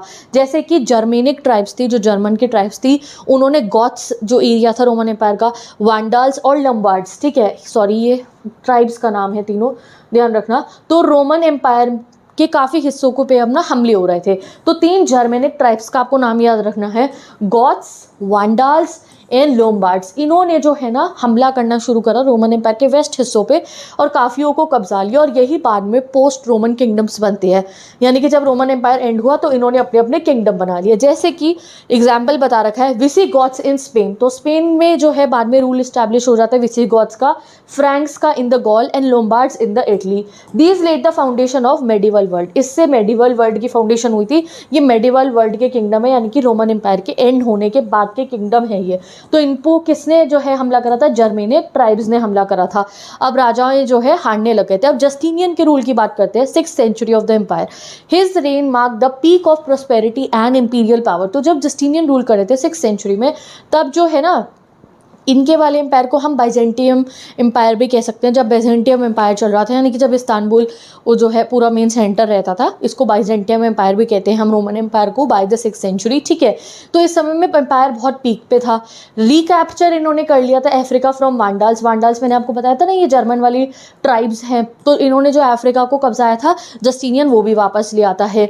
रीटुक इटली फ्रॉम द ऑस्ट्रोगॉथ्स। गॉथ्स ने मैंने आपको कहा था ना कि इन्होंने इटली के ऊपर हमले करे थे एक ट्राइब ने, तो ये वो भी वापस ले लेते हैं। ठीक है, गॉथ्स देखो यहाँ पे गॉथ्स, तो यहाँ पे ये क्या है? ये वो ट्राइब्स हैं जिन्होंने हमला करा था। वांडाल्स, लोम्बार्ड्स और गॉथ्स ये किंगडम्स हैं जो after the Roman empire establish हुए थे। ठीक है, तो अब जस्टिनियन ने वापस लेना शुरू कर दिया था, बट उस समय पे जब जस्टिनियन इटली को दोबारा से वापस लेता है तब बहुत ही ज़्यादा ना इटली आप कहो कि वॉर की वजह से तहस नहस हो चुका था, और इस वजह से जो है लोम्बार्ड्स आते हैं, फिर वो इटली में इन्वेजन कर देते हैं। चलो अब अगर हम बात करें बाइजेंटियन एंड ससानियन वॉर की, मैंने आपको ये बता ही दिया है कि अब रोमन एम्पायर को बाइजेंटियम एम्पायर भी बोला जाता था। क्यों? क्योंकि अब रोमन एम्पायर का मेजर एरिया खाली ईस्ट वाला ही बच चुका था, और इस्तांबुल मेन बाइजेंटियम मेन इसका सेंटर था, तो नाम होता था बाइजेंटियम एम्पायर। ठीक है, तो अर्ली 7th सेंचुरी सीई में, अर्ली 7th सेंचुरी सीई मतलब 601 से 700 का पीरियड ना, तो इसके स्टार्टिंग में रोमन ईरान वॉर होता है, जहाँ पे ससानियन जो इनके पड़ोसी एम्पायर था वो काफ़ी पावरफुल हो रहा था, वो इन पे हमला करता है एंड इनफैक्ट इनके इजिप्ट को भी कब्जा लेता है। Now I told you Egypt से एग्रीकल्चर भी इतना आता था, गोल्ड भी इतना आता था, तो उसका इन्हें बहुत नुकसान पहुंचा। अब जो हमारा रोमन एम्पायर था उसका एक न्यू नेम पड़ चुका था, बाइजेंटियम एम्पायर, यानी कि ईस्टर्न रोमन एम्पायर इसको हम कहते थे। Retook them in 1620s just before a bigger shock. तो काफ़ी सारे अब रोमन एम्पायर में हमारे चेंजेस होने शुरू हो गए थे।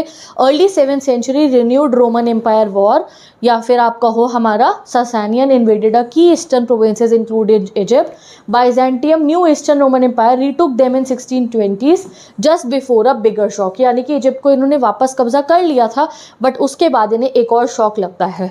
वो क्या हुआ था? वो क्या था? बिग शॉक नहीं था, बल्कि गाइज वो एक बहुत बड़ा चेंज था जो हमारे वर्ल्ड के अंदर हुआ था। वो था एक रेवोल्यूशन हुआ था, वो था द राइज ऑफ इस्लाम। ठीक है, इस्लाम का राइज होना शुरू हो जाता है हमारे वर्ल्ड के अंदर इन द 7th सेंचुरी। ठीक है, तो इस चीज़ को बोला जाता है द ग्रेटेस्ट पॉलिटिकल रिवोल्यूशन हमारे एंशिएंट वर्ल्ड में हुआ था 642 CE में, यानी कि सिर्फ 10 साल जब हुए थे प्रॉफिट मोहम्मद जी की डेथ को, मेजर रोमन एंड ससारियन टेरिटरी जो थी वो अरब्स के कब्जे में आ जाती हैं। तो अरेबिक वर्ल्ड के अंदर जो है इस्लामिक रिलीजन शुरू होता है, बहुत सारे लोग जो है इस्लाम को फॉलो करना शुरू करते हैं।